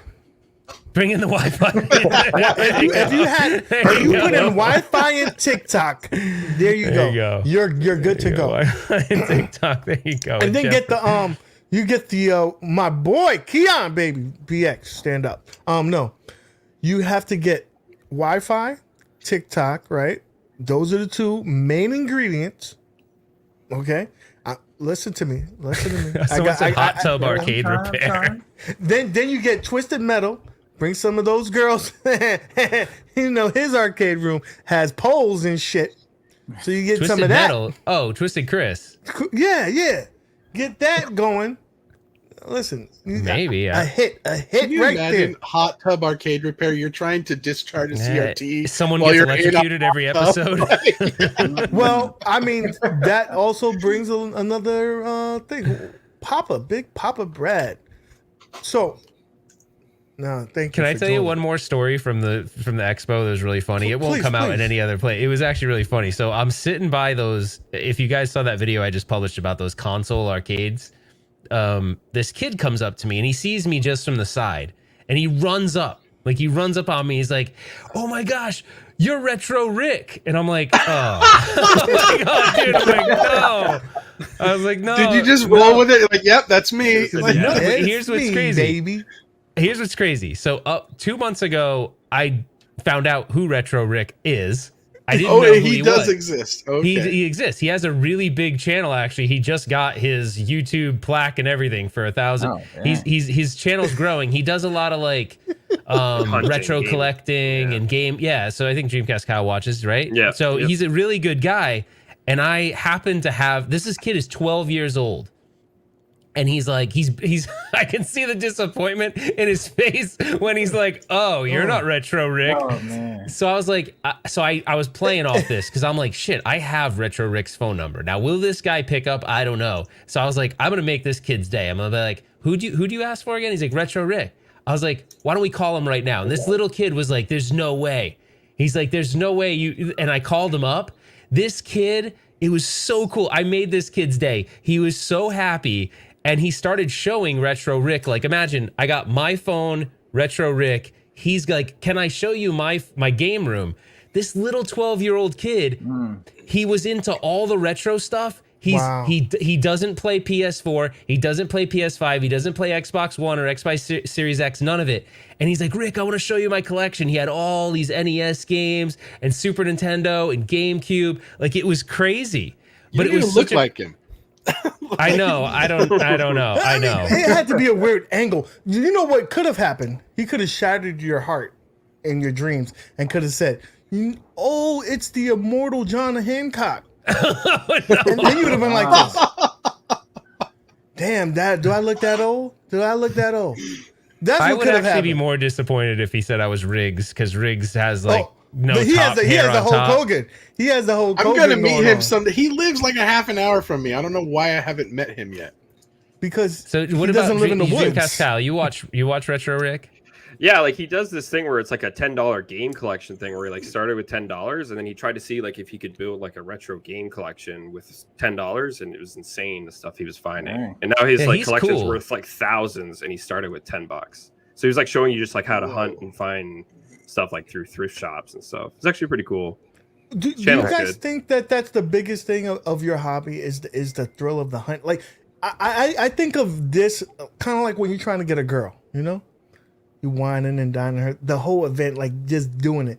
Like you Dreamcast Kyle, you already talking about, you just got this machine and you're already talking about the next machine. Yeah, man. It's Right? an addiction. It's an addiction, but isn't the thrill like trying to find these things, trying to get it up to snuff? But that's the same with Arcade1up. I mean, Michael B has like 7 or 8 of them on back order already. That's a whole different other story. We have to get him a meeting. I don't He have hasn't to put in wait. work. I don't have to wait for a company to announce these games. They're already out there, right? Yeah. Yes, but if I'm like, I want a Ridge Racer, I just go boom boom boom, I order my Ridge Racer. If you're like, I want a Ridge Racer, you like gotta hunt for It's it everywhere. and like That's true, it's- Yeah. So Well, and Maybe Dreamcast that's more Kyle fun. has it Maybe that's worse. more He has it way worse in Canada. Although the prices are crazy. He was just sending me stuff today. What was that? What game did you send me? I can't. It's an T2. outrageous. T2 for 2,700, and then there was a Pac-Man for $4,000. Dang. Like that's That's nuts. the Canadian tax, though. That's the But Canadian even tax. still, though, like that's really inflated. That's Again, true, you're what Neo picking Severa said. titles. So one is a very iconic title, and the other one is probably getting a lot of popularity because of what's going on right now with 1UP. Like, For sure.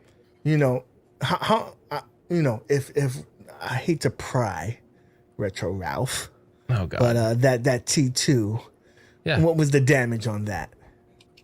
It was 1,000 even. So I would. So think about it. It's not that far away from what 1UP's charging, right? So But the mission is trying to find one. Yeah. I was Yeah, no, looking. it I was is- looking up one right now. it's hard to find them. Yeah. 1,800, and there was none around, and that wasn't in the best condition.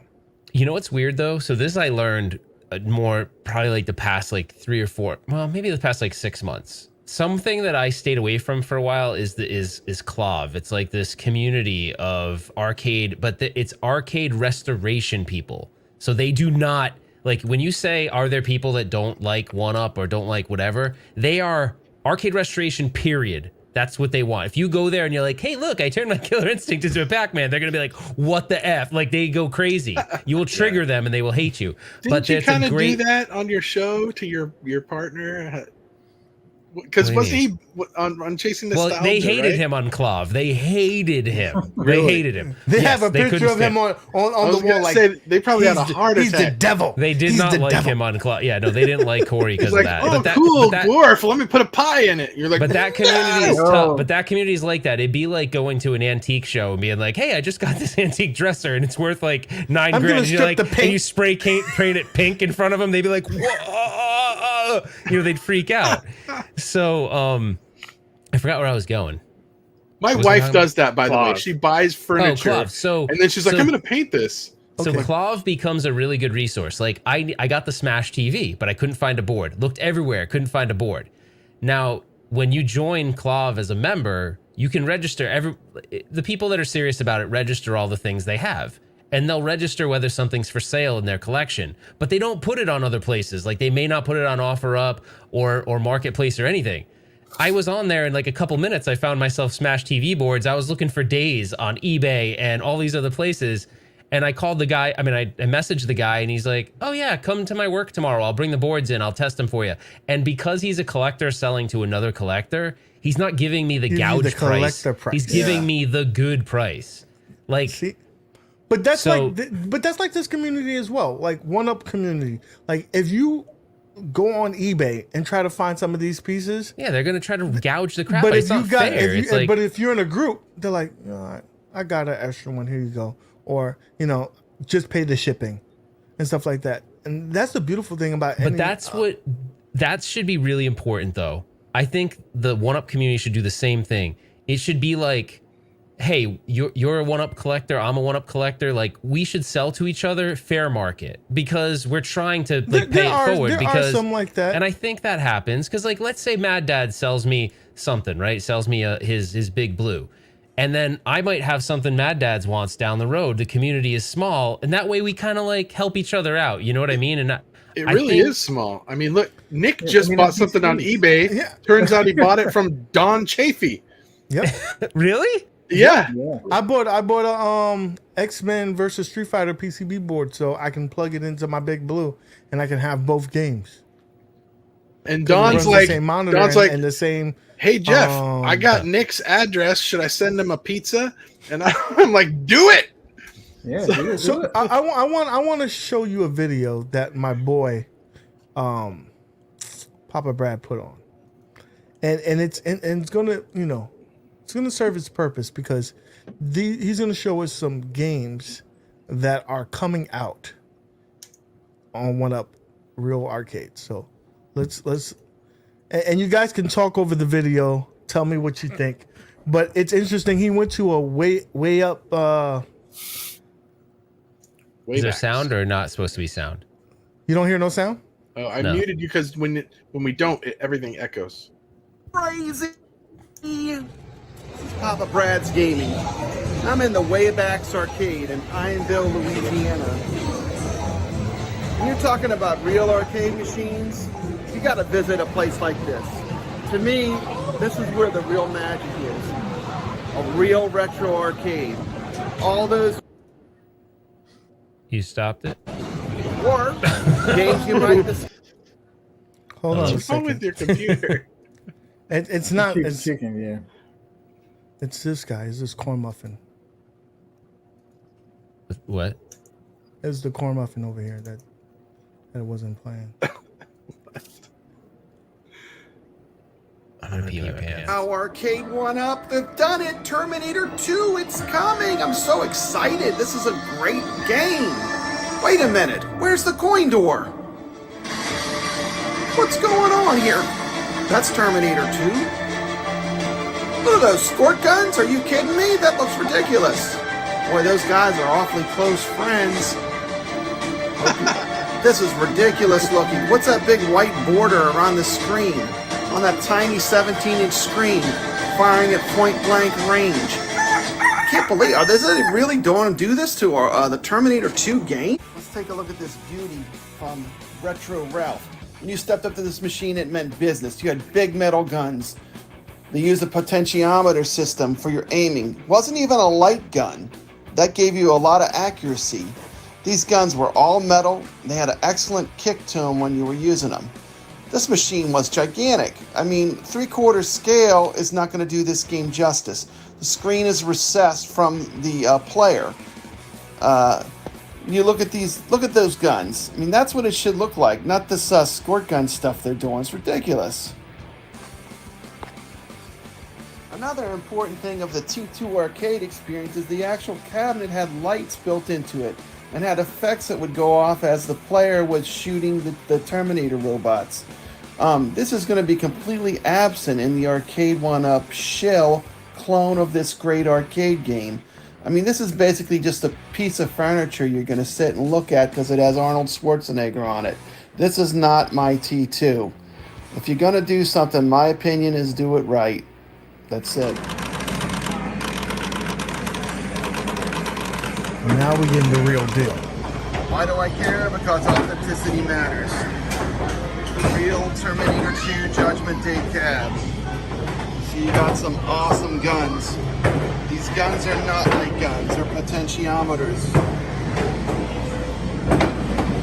The obvious thing too, look, if you're gonna do Terminator 2, you put it with Revolution X. It's common sense. These two games, they go together. Look in the arcade, they're right next to each other. Come on, Arcade1up. Here's a real Tron. Notice there is a cool scene at the top. Yeah, that place is bumping. This is the party. This is where the AtGames pinball is going to be at. We'll have these Bumping in there. There are a lot of good things they're doing. The main issue with this game is going to be price. Price is a little out of whack. Real arcade. Real arcade. These guys are constantly keeping these machines very glamorous life. And it must be a daily struggle because every time I come in here, almost everything in here is working. Yeah. But these guys put in the work, and that's why this place is next level. So coming soon, Smash TV. You're gonna have the all-time great Williams row. Defender, Robotron, Joust, Bubble, Sinistar, and soon Smash TV. Defender is the game that separates the men from the boys. It's like the hardest of all arcade games. And I love it, but it's punishing. All these machines look like they're in mint condition. We're still on the lookout, Stargate. Yeah. It's this on crap because you have one more button to get into it. And Yeah. It's already nightmare enough. The thing that, like, you cannot play this game without these controls. Because it's so like if you miss anything for even a fraction of a Defender's second. so hard anyway, but Awesome. Here's a good example. The Defender So 40th disrespectful. anniversary. It has Mortal Kombat control layout. This is all wrong for playing Defender. The Partycade, on the other hand, will have the correct Defender controls. I'll be reviewing this machine on my channel. I bought that. Arcade1up versus Real You bought Arcade. it? The truth is, I really Yeah. like both. I'm a fan of both. Wow. I just want the Arcade1ups to try to just get it more right, be more authentic. They can do it. Ralph bought a party game? Good video, man. Good video. Yeah, that was a good video, Brad. I bought that Defender Partycade. I want to see how Sinistar plays with that 8-way joystick. That's why I bought it. I think where Brad nailed it with the T2 cap, especially, was the added effects. I mean, the squirt gun thing, I get that, but when he keep talking about the added, Ralph, you've talked about this on your show where the speakers are part of like the experience, or you kind of sit in them. Yeah, because you're kind of ducked down and you're sort of holding the gun, and the speakers are actually like beaming right down on you. It's pretty cool. So one of the things about the authenticity thing is like when we remember these games, we remember the experience, right? You remember walking up into the arcade and hearing Ultra Combo, like the loudest thing in the fucking arcade. Like, yeah, Arcade1up is not going to give us that same experience. I mean, I'm not 100% sure, but I'm sure that they're not going to have a subwoofer in that bitch. And the speakers are not going to be bumping like that. That's where the modding part comes in, right? Yeah, we'll give you that piece where it's going to give us. It's going to look. It's going to look right. It's going to as authentic as it can be, and the gameplay is going to be awesome. But that sound like, I guess you can't expect it to be 100% at the price point that they're giving us. I think the cool thing about what 1UP does, though, is if they're still doing this, is they'd give you that 3/4 inch jack, so you can put a subwoofer and like put better speakers. Yes. Like it's easier to mod. It's easier to mod them now. Like before, it was actually difficult to mod them, and now it's a lot easier to do that. So like that's probably an easy fix. You can grab yourself a subwoofer. That's an easier one to fix, but. Yeah, they just can't. They can't invest. Think about it. At the price points they're trying to get at, they can't invest in that. It'd be awesome if they did. I mean, how cool would it be if that was just part of the experience? But I think it would be more expensive. There's one thing Brad's video was great. There's one thing I just want to correct. The guns on T2, the mechanisms inside is all metal. The shell outside of it is plastic still. So, but it's like it's a really like. I don't know. Really good it's not Dollar Tree plastic like the no. It's a really great controller. Oh no, it's a really great molded plastic. But the other thing that's really cool is because it's a midway game. They used to reuse with Williams roots. They used to do a lot of like the solenoids they'd use in for force feedback are no joke. Like they're almost obnoxious. I actually have my left gun in my house disconnected because I can't play it when if the dogs will freak the hell out because it's so friggin' loud.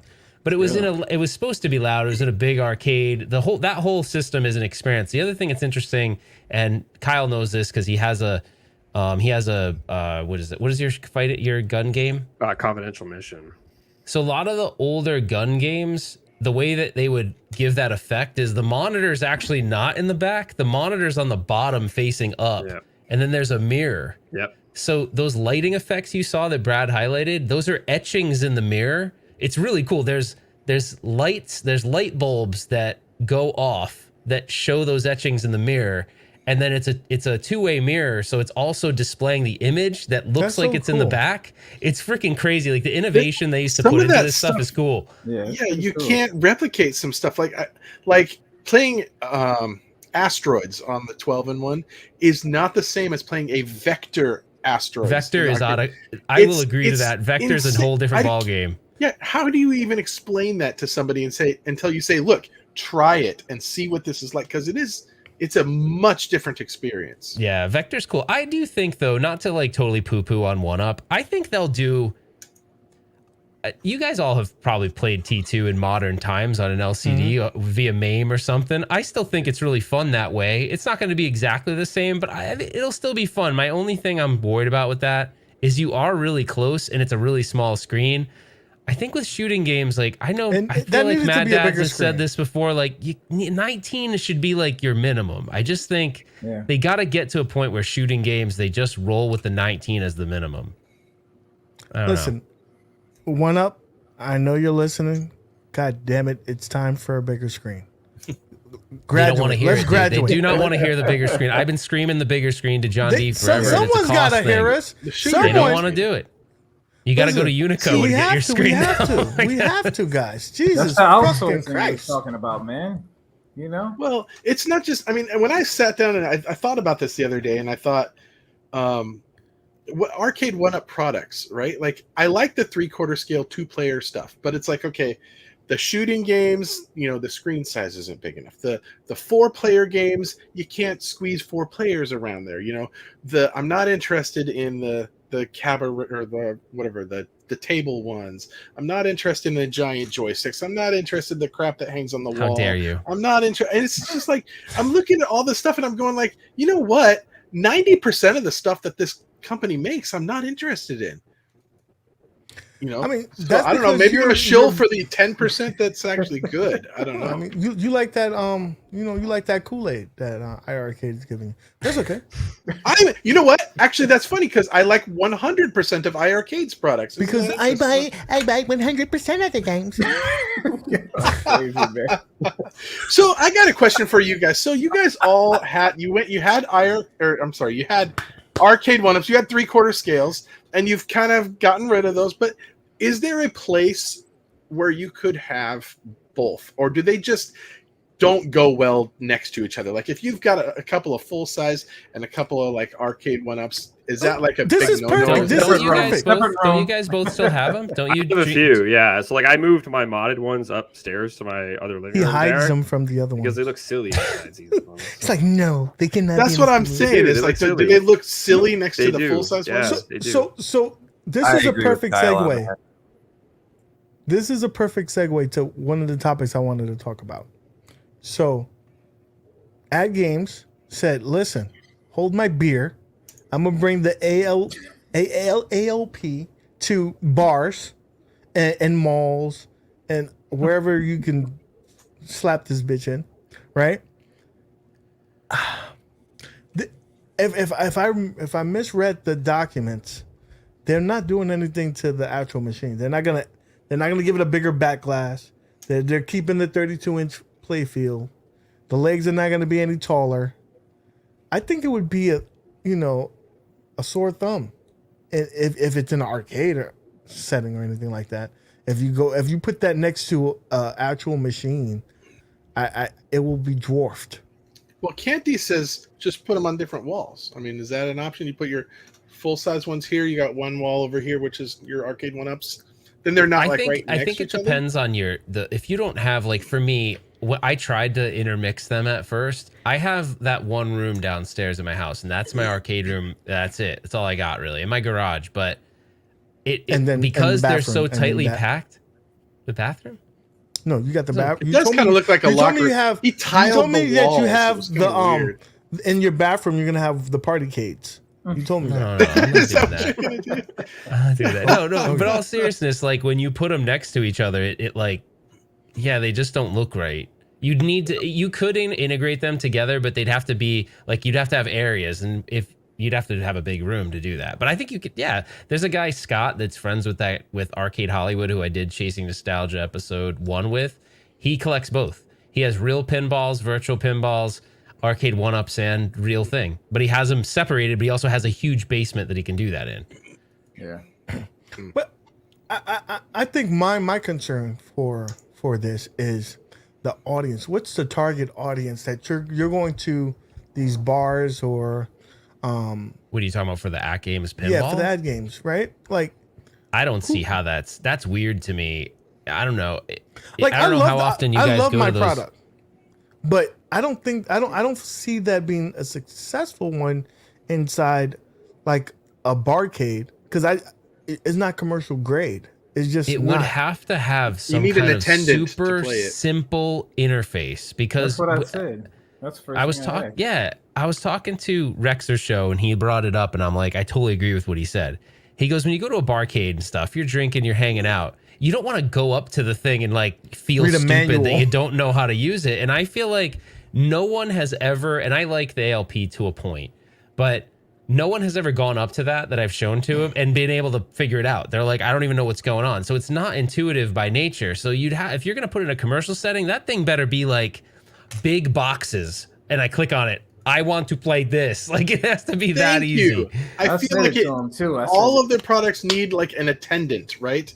Your family member is not gonna. Your family member can come over to. They can go up to your RAS stand and pop a quarter in. They can go up to your Final Fight, turn it on and play it. They go up to anything AtGames and they're like, "Can you help me get to a game on here? Like, what do I press? How do I do this?" You need they're to definitely help not them. It's skilled in the UI department. That's for sure. absolutely. I don't. And they've always been that way. You guys Even know their the news, consoles are like right? that. Like Kyle and Nick, you know the news, right? That whole they're gonna put their product in a commercial setting. Like I don't know. I just think I think it's I saw kind your of tweet today. I on think that. it's kind of weird. No, It has to be like something small. Do you think they're gonna be putting it in like? I think it would have to be cheese like or a it would You know have what to I be mean? like Like, I'm just saying, like a like, fast you know what I food mean? like a Pizza Hut or something like That's that what where I'm trying to they're figure out, limited in like- spaces and stuff like that. What if you had like I a could see whole it. row of them and like one I side mean, it of it? might, Oh. I don't know. I I'm think just it trying would to figure work out. if you had like them skinned with specific games. It was like this is the one game. You know what I mean? And Yeah. it's just running that one game and it It had the was just artwork that on one it. game, yeah. And it just did that, right? You just press start and it plays. But they talk about all this virtual token stuff and who knows what that means. Is that like a swipeable card thing? I'm Is sure it an it's probably actual going to be credit? an app for their phone because that's where they've been trying to do to like sign into your And see, they're bad with that too. When I go buy games, I'm running between this room to print the code, and I'm running over there to my AtGames. I'm like, all right, I got it. I would hope that they streamline that to make it a better I hope experience so. because nobody wants to have that kind of experience. Is the easy mode cool? I It never has to tried be it like, before. what do you think? Like 6 games or something? Like 6? You know what I mean? Like They said like they're going to break it give all down. 149 games. Man, okay. I'm just saying. First of all, you got to update it every time you turn it on, right? So I'm there's sure that they're going to circumvent that so it doesn't do that. I'm thinking I have an Arcade1up subscription I won. It's apparently in my locker or something. I don't even know what that is. we get $2 just because Justice is in our chat. Thank you so much. Thank you so much for blessing us with your presence, and thank you, How the Bachelor. Appreciate that. I don't know, man. I just don't really understand why that's a market they even want to get into. And I'm going based on the arcade bars that are here. The ones that are here have a bunch of full size, awesome pinball machines, and I just can't picture someone going to that bar and then walking up. Like, why would they pick the AtGames of all things to play? Then they have these amazing pinball experiences, like they're playing Jurassic Park or the new Godzilla. You know, it would have to be a place that doesn't have that. That's what I It was would. thinking. It would have to be that. It would have to be a guess. place that says this is exclusively.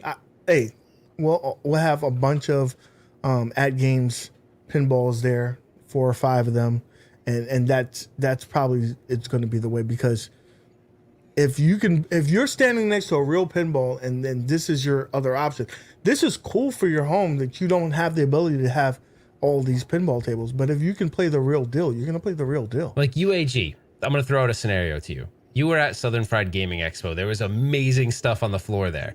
If you didn't know anything about AtGames Legends Pinball and that one of those was on the floor intermixed with all of that stuff, would you at all pay any attention to that? Here's what I'm going to say. And I'm going to be honest with you. It'd probably be my last day on a Sunday. Be like, you know what? Let me look at that because I could possibly own that. This is my thought process. Can I afford to bring this into my home? I know I can't afford to bring one of these Stern. Do you think they're tables. going to be smart enough to have like some kind of splash screen on it that says like a I would hope track so. mode This that is- says, this hey, is- you can bring this thing home for $5.99 or whatever? That'd be smart. Listen, AtGames, take a page out of whatchamacallit, Arcade1up, put the little bar on there, scan it so they could purchase it and get that bitch home in the next 3 days. Because Just take it right off if you're the not floor. doing that, I don't know If what you else. do that, you're doing you that. could capture some people. If they're like playing it and liking it, and they see a price tag that's so small, you know, like that's small in comparison to regular pinball. I know, I'm not saying it's cheap, but when you think about buying a Stern table and you're thinking about So that, that's it's the like only considerably reason why. less. If I was in Southern Fried Gaming, first of all, I'll be playing all the real pinball. And You should put it right next to the Hercules, The right? last day before I'm leaving, I'm like this. What's this? Is this on sale? How much is it? But it's hard to like when you're a boy among men. it's hard Do to you guys stand out. think everyone here plays FX3, right? Like to some degree plays FX3. Do you think the FX3 interface is easy enough for a bar? Yes. It's better It's than just, that it's just pick your tiles, right? It's just pick your It's tiles. and way you better. get- And that's why any one of these companies that try to do this went the FX route. And they, Yeah, they did. and even though I don't think those are very they successful. weren't either. successful either. And they had the better game lineup. They had the better experience in terms of the UI. So I don't know. It's going to be a challenge. It's going to be a challenge. I wish them luck, but it will be a challenge. Look like, what is that company that did arcade pinball? I think it was Barracuda or some shit like that. Yeah, there was a company called Barracuda. That, you know, it costs like $500 to unlock cabinet mode, and they actually, you know, brought out all the nice titles on there. And You know what they I thought weren't about successful. doing, UAG, that I thought would be a cool experiment, and honestly, that whole Miami thing that Arcade1up's doing is kind of, I would love to know someone that works there and be like, okay, it's been 30 days since you opened that thing. What do these machines look like now? Because they're great in your house. Think about it. We care about the machines we buy. Jeff probably waxes and shines his eye arcade every day. He probably talks Twice a nice day. to it, says nice, sexy, like, hey, Twice a baby. day. Like, he probably talks to it. Like, you know what I mean? When Like, I we go take to care of work, our- I leave some soft music playing on the jukebox See, I mode knew it, right? because I will see I don't you want it later, to feel baby. lonely. I will Yeah. see you later. So, yeah, so it's like, I like that one. you know, I think we take care of our stuff, but you put it in a commercial setting, people don't care about it as much, you know, Can you or they're imagine? drinking, they're under the influence of almost like- alcohol. Can you imagine going to an arcade and it's just a bunch of one-ups? Well, I guess now they have that at the stadium in Miami. But that's what I'm saying. I don't know what that would look like, but I wanted to do an experiment, try to find someone here locally. There's a guy I know, Danny, who owns this little arcade down here. I'm like, I want to ask him, be like, will you let me put like my Big Blue in there? Like toss For a a- big blue in the Yeah, middle of like anybody- Galloping Touch Ghost. We'll just right? see what it looks like He 60 wouldn't allow days that. later. So You would just Galloping think that it Ghost, would did be they a- have any 3/4 scales at Galloping He won't. Ghost? He wouldn't allow No. that stuff in there. No, Can you imagine? no emulation. Galloping for Ghost him. has Galloping would Ghost think has zero of that. Yeah, there's He's nothing. you're just like walking through there, and all of a sudden there's an AtGames pinball or something, and just like, There's what? no way. You would think it would be like a Walmart though, man. Like when you go in there, you see like the turtles. The, But look the at things the are all off the look at Yeah, the condition they're of destroyed them. at They're Walmart. terrible. Good point, Mad Dads. They're You know what I'm saying? tore up at like Walmart. they just messed up. You would think that, you know. They're terrible. I mean, even you playing your own one up after, you know, if you haven't put that duct tape on it, those knobs come off in about a week of playing Well, the that game. little plexiglass helps though, man. I mean, if it didn't have that, I feel sorry for all the graphics on that thing. Oh, It would be pretty remember bad. that wasn't originally there. Yeah, it So, wasn't. Yeah. Yeah, I just think that to kind of just tie off on that topic, I don't think these products are made for commercial use. So it'll be interesting to see I really how hope that they make how a the commercial. AtGames. It would be cool if they made. What would be interesting is, and that article doesn't say this, It doesn't. and if they actually made it like higher quality for the commercial application with a new user interface designed for a bar, that could be kind of cool. But so far, that article doesn't say anything that would imply that. So You would That- think like that- graphics on the side, but it have like nudge and it would actually say it. yeah. You know, Yeah, for people who don't or know. like the UI has like graphics that show arrows that say like this is what you do. You know how like this is where you press for flippers and stuff. Yeah, for sure. I don't know. I can't see like hardcore retro arcades going for that. Like even like those free play guys, like they would not have any of that. I stuff. could no see way. like You a never know, Pizza man. Hut or I'm telling you. something, maybe. That money, Yeah. though, man. If they say, "Hey, let me throw this in here for this much," they'd be like, "All right." It's 'Cause like, I so have- what? So we have, I don't know if you guys have them all over the place. I think they're pretty local here. We have a pizza place called Alfie's Pizza, and when you go to Alfie's, they actually have little consoles like a Nintendo and a Super Nintendo and an Xbox, and they're just hooked up to these little screens, and so I can totally see someone like that putting Arcade1ups in there that are not coin operated, but Yeah, maybe. It would have to Do be you like guys one of those think that- fast food restaurants or something like Do you that. guys think that Yeah. 1UP will do something similar? No, Do you They- think they- they think they'll try to make a I think commercialized they're- version? Nope. But I think that they're going to lean towards their partnerships, like with NFL. You're going to see them in more commercial settings, just I've so heard they of can get their names like out there. dentist offices and stuff, putting them in their lobbies. Think and about it, stuff. right? What's the biggest expense? So if you're a retro arcade bar, your biggest expense, probably the biggest pain in the ass, is you're buying all these machines that you have to have a technician to fix. Fixing What if them, yeah. what if 1UP created a commercial version? It's taller, it's got better wood, but it's still like, if I'm the owner of the bar, I'm like, shit, I could buy Coin-operated? that. Like, yeah, if coin operated and everything. And what if I said that thing? Yeah, that thing won't cause you any problems. And every part is super easy to fix. So if the screen goes out, we just swap it in. We're good. You don't have to go find a technician to work on it, or find a screen that may or may not exist in your local area. Like, I can actually see them maybe trying to do that. I think we need Mad another Dad's is company. talking something. I He's think muted though. we need to have Fuck the kids. another company that's beyond Arcade1up come out and do just that. Another competitor in the market. I don't know who can now because of all the licensing crap, you know? Yeah. I think you and Justin should start this company, and all three of you guys. Let's put our heads together and we'll start a company. I think 1UP freaking owns all these licenses now. I'd have to call John D and be like, John, are you okay with me doing this? He may give you Sega. Papa John. He lent He'll give you Bad Dudes. Sega to Data iArcade, East. so it's You a can have Data possibility. East. Data East get is Bubbles. the whore of retro gaming. If we were gonna do Data East, I'll just call up G Mode right now and be like, hey, I have this idea. They'll be like, you get them all. Tell him. He said, You can "There have them go." all. So G Mode owns all these Data East licenses, and they'll give them to anybody. You could be like, I want to put Bad Dudes on my calculator. And they'll be like, cool, here you go, Jeff. Here's your license. We'd have Bad Dudes, Slurpee, Bubbles, eggs. That'd be, Oh, that's we'd true. have anything. Someone has We'd a have comment. Chicago Gaming Company does do reproductions. They have licensed Okay. reproductions, and so does Ice, but they're really expensive. Ooh, yeah. Yeah.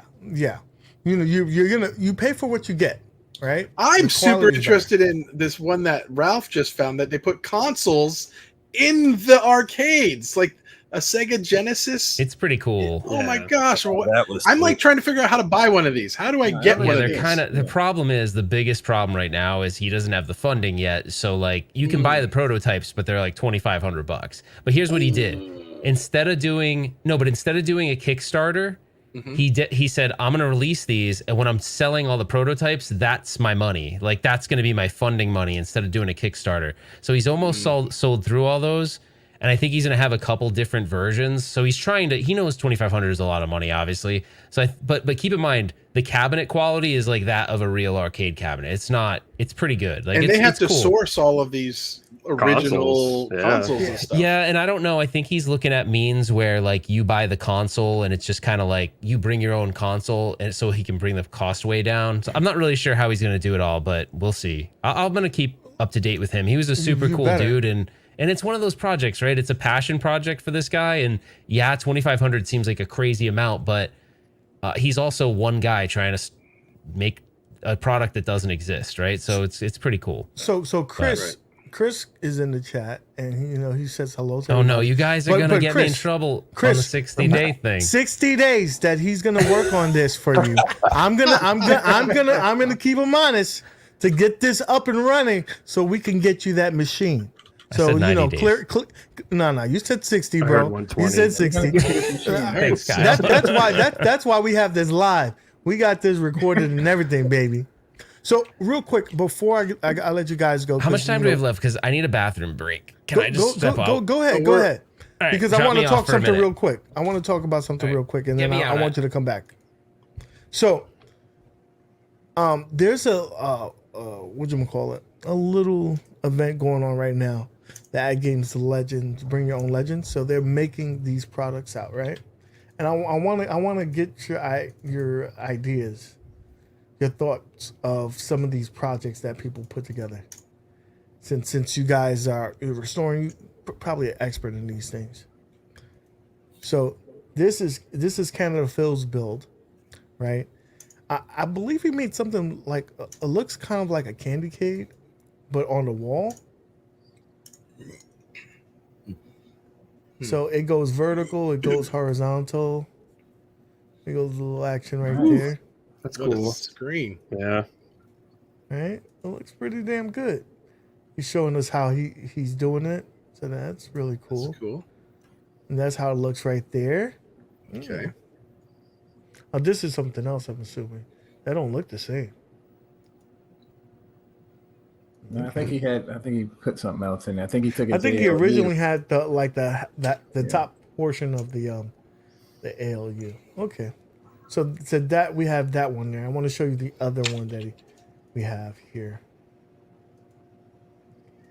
Now this is the one that so far is getting my vote.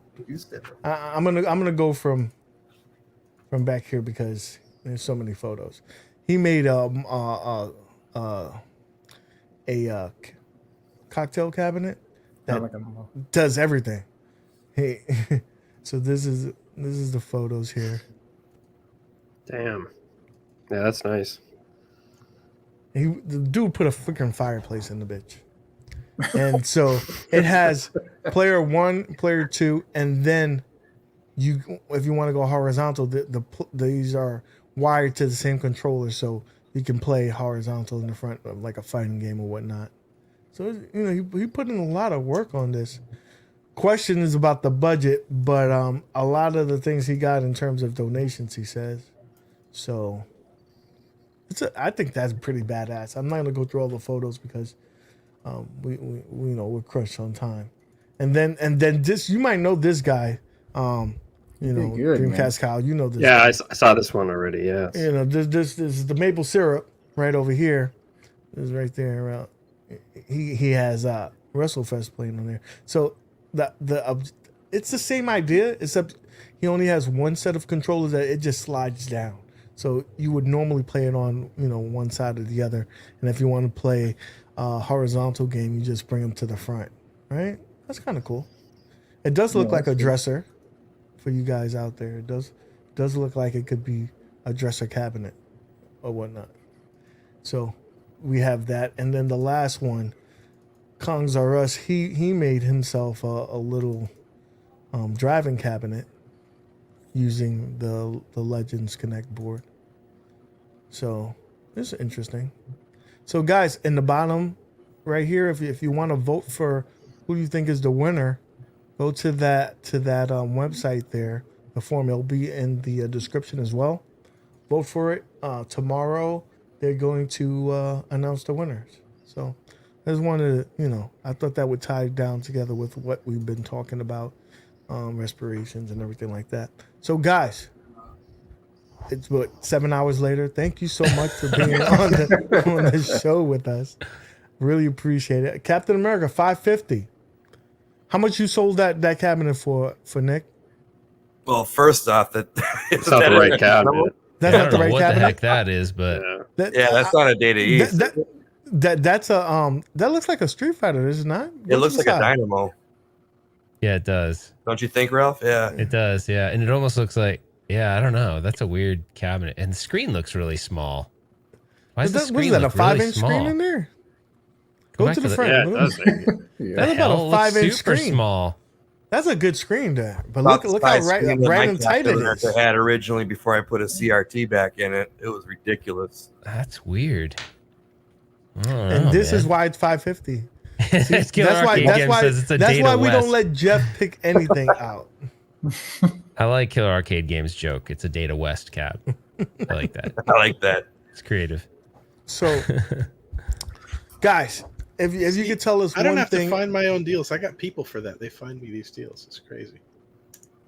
He's such a disrespectful. So anyway, right? If you could tell us one thing about your hobby, right? What would you say? What bit of advice would you tell us if we wanted to get into going to full scale? Who's first? You, since you spoke up.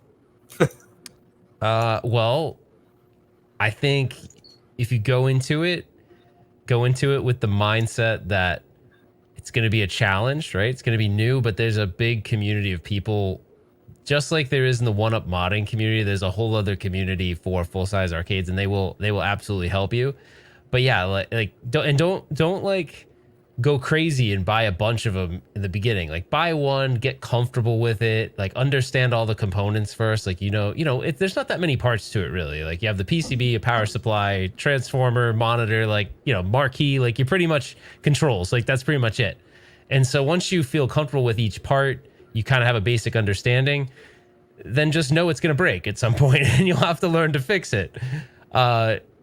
Yeah, I mean, that's it. I mean, if you're overly ambitious, like you're like, screw it, I'm going to dive right in, you can buy a broken one. But if you do that, you better just know that it's going to be a big challenge at first. You know, I almost feel like it'd be better to buy a working one.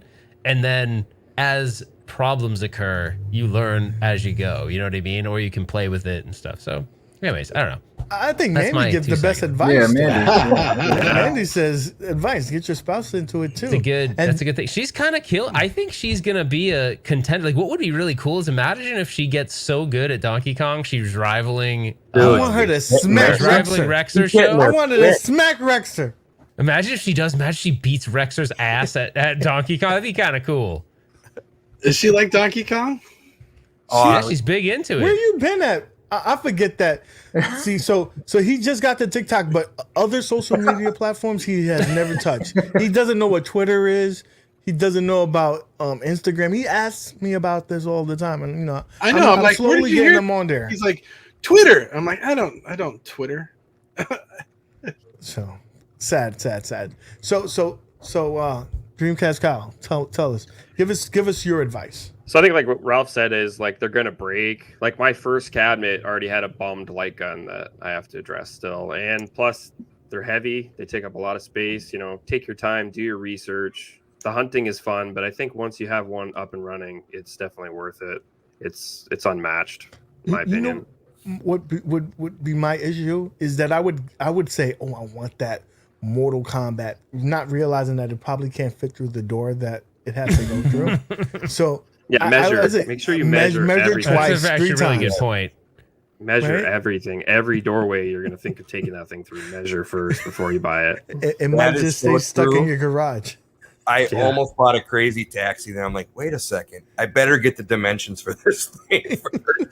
I need about an inch and a half. In the garage, right? Confidential mission inside. There's a reason that you don't hear about many people with arcade attics, right? Like my attic is an arcade. Did you see that? I don't know who watched that live stream, but did you see that Sega R360? So that big device that spins through. Yes. So that machine, they had to. So in Galloping Ghost, to get it in, they busted a wall down, and then they put a garage door on that wall because there'd be no other way. They couldn't wall it in; they'd never get it out. So they built a garage door in that room so they could get it out. It's huge. The game is huge. I don't know what it weighs, but it's got to weigh over 1,000 pounds. It's gigantic. I mean, it has to. There's no way it may even weigh 2,000. Did he say how much he bought that for, Ralph? He didn't. He only said he didn't want to. It wasn't the 250. He said it was, you know that. No. So I asked. So he said it originally sold. And Doc knows, like, it's crazy. He knows where every game is in that place, and he can pretty much tell you everything about it. But he threw out that it originally was sold for 150,000, but Todd seemed to think it was 250,000. So the two were kind of debating the original sales price on that unit. But yeah, it was meant to go into like a bigger place, like Disney might have it, and they'll have an attendant. Because the one thing is, it had to have an attendant. Sega was like, they wouldn't sell it to a place that wasn't committed to having an attendant because for safety purposes. You had to. Someone would die. You could totally get hurt. Yeah, you totally could. But there's a bunch of safety things. I don't know if you heard it. So right where that doorway is, where you're seeing him sit down, there's a laser that shoots across that walkway. So if your foot even comes out of that thing, it shuts down. But the shitty thing is where it shuts down is where you are.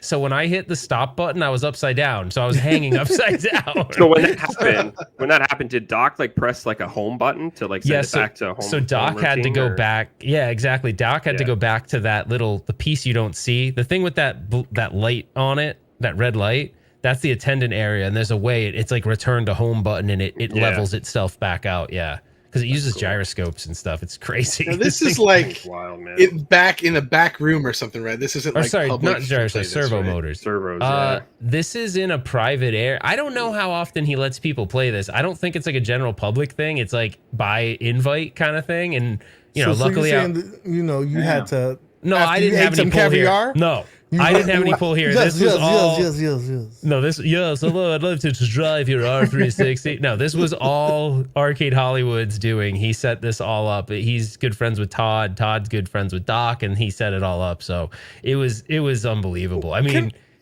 it was I know really this cool. is stupid, but Doc looks like he's a little bit too young to be doing this. I think stuff. Doc's just in good shape, man. I think he's Yeah. probably about the same age as. I think he's probably in his mid 40s. You know. Wow. Okay. Yeah. All right, Nick, talk Yeah. to us. Give The us guy's some kind of advice. ripped, by the way. You can't tell, but the guy is actually kind of ripped. I mean, you could tell when he's in that fighting game. You know, He kind of looks like a more rock star version of like Cool Toy. Oh, dang. That is tight, though. So Nick, tell us a little bit of advice for us guys on the fence. Well, I think number one, if I can do it, you can do it. You know, if you want your arcade to be 100%, then this is the way to go. If you're okay with what the 3/4 scale companies are doing, and you don't mind not having it 100%, then that's your route. But if you want to, number one, enjoy it. Whatever you're doing, enjoy it, because that's what it's meant to do. And I echo what Kyle and Ralph are saying. The community is, I think that's the best part about it, is you meeting the people, and then when you do come into a problem that you don't know how to fix, there's always somebody there to help you with it. And Ralph said it in the beginning too. When you do get to that point where you fix something, or you finish something that looks absolutely fantastic and back to the way it should be, you're going to be so stinking proud of that thing that you're going to look at it more than you play it. You know what? I have to just add to this, is that the community aspect of this is, I think, is bigger than the actual hobby itself. I enjoy like the friendships that we've made. Absolutely. The people that we've talked to and stuff like that. So I'm hoping that when things change and go back to more of a normal, that doesn't mean that this community dies out. That's just just my thoughts on that. Couldn't agree more. Is this the part where you throw up? I didn't throw up, He but I didn't feel very good. Were you He was a disoriented man when about you it. stepped out of that? Like, did you Yeah, feel like it was, because it goes. The one thing, the reason why I pressed the button was twofold. I was feeling really messed up, and he said, so I don't know if you saw the video screen right before I pressed it. He said if someone shoots you, it spins like crazy. It goes like on this side axis and spins. And all I was thinking about in there was what he said. I'm like, shit, if I get shot down, which I was about to, by the way, in the inside, all the red lights are going on. I'm like, shit, I'm going to get shot down. So I pushed out and hit it. As soon as I saw the red light, because someone was locking onto me, I hit the button. I thought I could throw up. And the thing is they were joking about me throwing up. And I looked over at Doc, and I could tell he's like, are you gonna do it? This guy throws up in my like 100K machine. Like, that's not gonna be cool. Like, I could tell he was like, is he actually gonna throw up? Because I don't want him go. He didn't say that. He was super cool, but I didn't want to throw up. That look. He got all Mason, look like didn't make a noise at But all everybody, while he was in you know there. what? Everybody needs is friends like the Arcade twins, the ones that egg you on. They're like, do it. those guys are actually insane. They're very, very nice, but they are a lot to handle. Like, I was like, dude, you'll see when you see Chasing Nostalgia. They're crazy. They're awesome, really nice guys, but they are crazy. Oh man, I love it. It sounded like you had a blast. I'm jealous that you went. Yeah. But next year, if I gotta, It's worth Mason called you out. It's fine. I was. How long did Mason last? first of all, Mason was isn't that lucky fair? he Because did it. Mason's like 20 years old, right? So it doesn't bother, and nothing bothers him. He had no fear. He didn't even make a sound. I'm gonna say something that's gonna be TMI, but it's necessary information for you to know as to why I hit that button. Okay. Oh man, how do I say this without being super awkward? It's awkward. You had to take a shit? No, okay. No, but on the same lines. I have a problem sometimes when I'm both excited and traveling where I won't go to the bathroom. So I was on like 3 days of not going to the bathroom. So I was like, I could actually crap and puke in this guy's machine. I'm not going to shit my pants on this camera. I'm sorry that I had to go there, but that red button was crucial. I'm like, look, this isn't happening. I'm not going to. You'd never be allowed back. That right turned into a blender with the top off. He's like, I am not. Oh, I am not. gross. This is on camera. This is not going down like that. No. All right, I think we got sidetracked. Kyle didn't say his last bit. I think we were getting sidetracked. I think we got everybody. Did we? Oh, I just wanted to hear you more, Kyle. Yeah. It's a torturous hobby, and you shouldn't buy any of these machines. No, God damn! Don't say that now. Don't say that. No, it's intimidating, but it's definitely worth it once you get them running and measure every doorway you're going to go through before you buy them. So, in other words, from if I could just recap, make sure that you got insurance for your back, right? Make sure that you got a friend that's gonna help you, like a around the house Rudy or the cousin. Wait, you just changed his name again. Around the house, Rudy. Rudy Roundhouse, Rudy Reset. Rudy, you know your name. You know your name. We need a Mandy to help us and the cousin. So we got that right. We know you're gonna need some time. It's gonna cost you some money, and measure everything. How much time is it gonna? How much time? 60 days. Oh no! Oh man, no. The clock starts. I'm gonna add that to my app where I just get a countdown, and I'll be like, "This is 45 days, Ralph." Do you know that? Do you know that is 45 days? Oh no! So you guys know Level 857, that podcast? Really good guys. Actually, I think if you've never checked them out, they're really cool. It's like a group of guys that live in New York, and they talk about retro games and retro game news, but it's totally chill. They stream for like 3 hours at a time, and I have two bets now. One is the 60-day thing, and then before the year is out, I'm supposed to play The Last of Us, and if I don't, I have to shave my beard. Oh, that's gonna be bad. so I that's got gonna like be two. bad. You There's a better lot start of pressure playing right here. I know, and I think. Reset Rudy. I apologize. I apologize. No. Reset Rudy isn't the right Rudy. That's a different Rudy. So it's Rudy that's Roundhouse. not Rudy. Roundhouse. The one that helps you is Rudy around the house is a different Rudy. Rudy around the house. Rudy is in the house. Rudy around the house sounds like a maid service or something. Rudy around the house. It's a 90s sitcom. Rudy around the house. All right, guys. All right. I have no idea what we're comes on right after Charles. With that being said, guys, it's time to wrap it up. Thank you so much for the panel for joining us. It was an awesome time. We had an awesome party today. Guys, please subscribe to all these guys' channels. Their YouTube is in the description down below, so they would all appreciate it. And thank you so much again, guys, for joining us. Yeah, thanks for having us. It was fun. Yeah, appreciate Let's end on a little speech for you guys. I have a speech for you. Oh boy. You know, because we got there's a lot of hate in here, and so bunch of original arcade shit. Attention Cloud9 shoppers, if you are overheard saying any of the following phrases, you will be asked to leave the premises immediately. I repeat, any of the following phrases. Bout that life. Turned up. This for Bay. I woke up like this. On fleek. Jesus take the wheel. For the gram. Or, ooh, it's lit.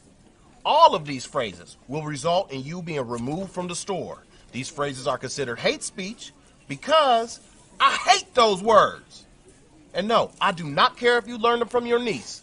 Have a heavenly day.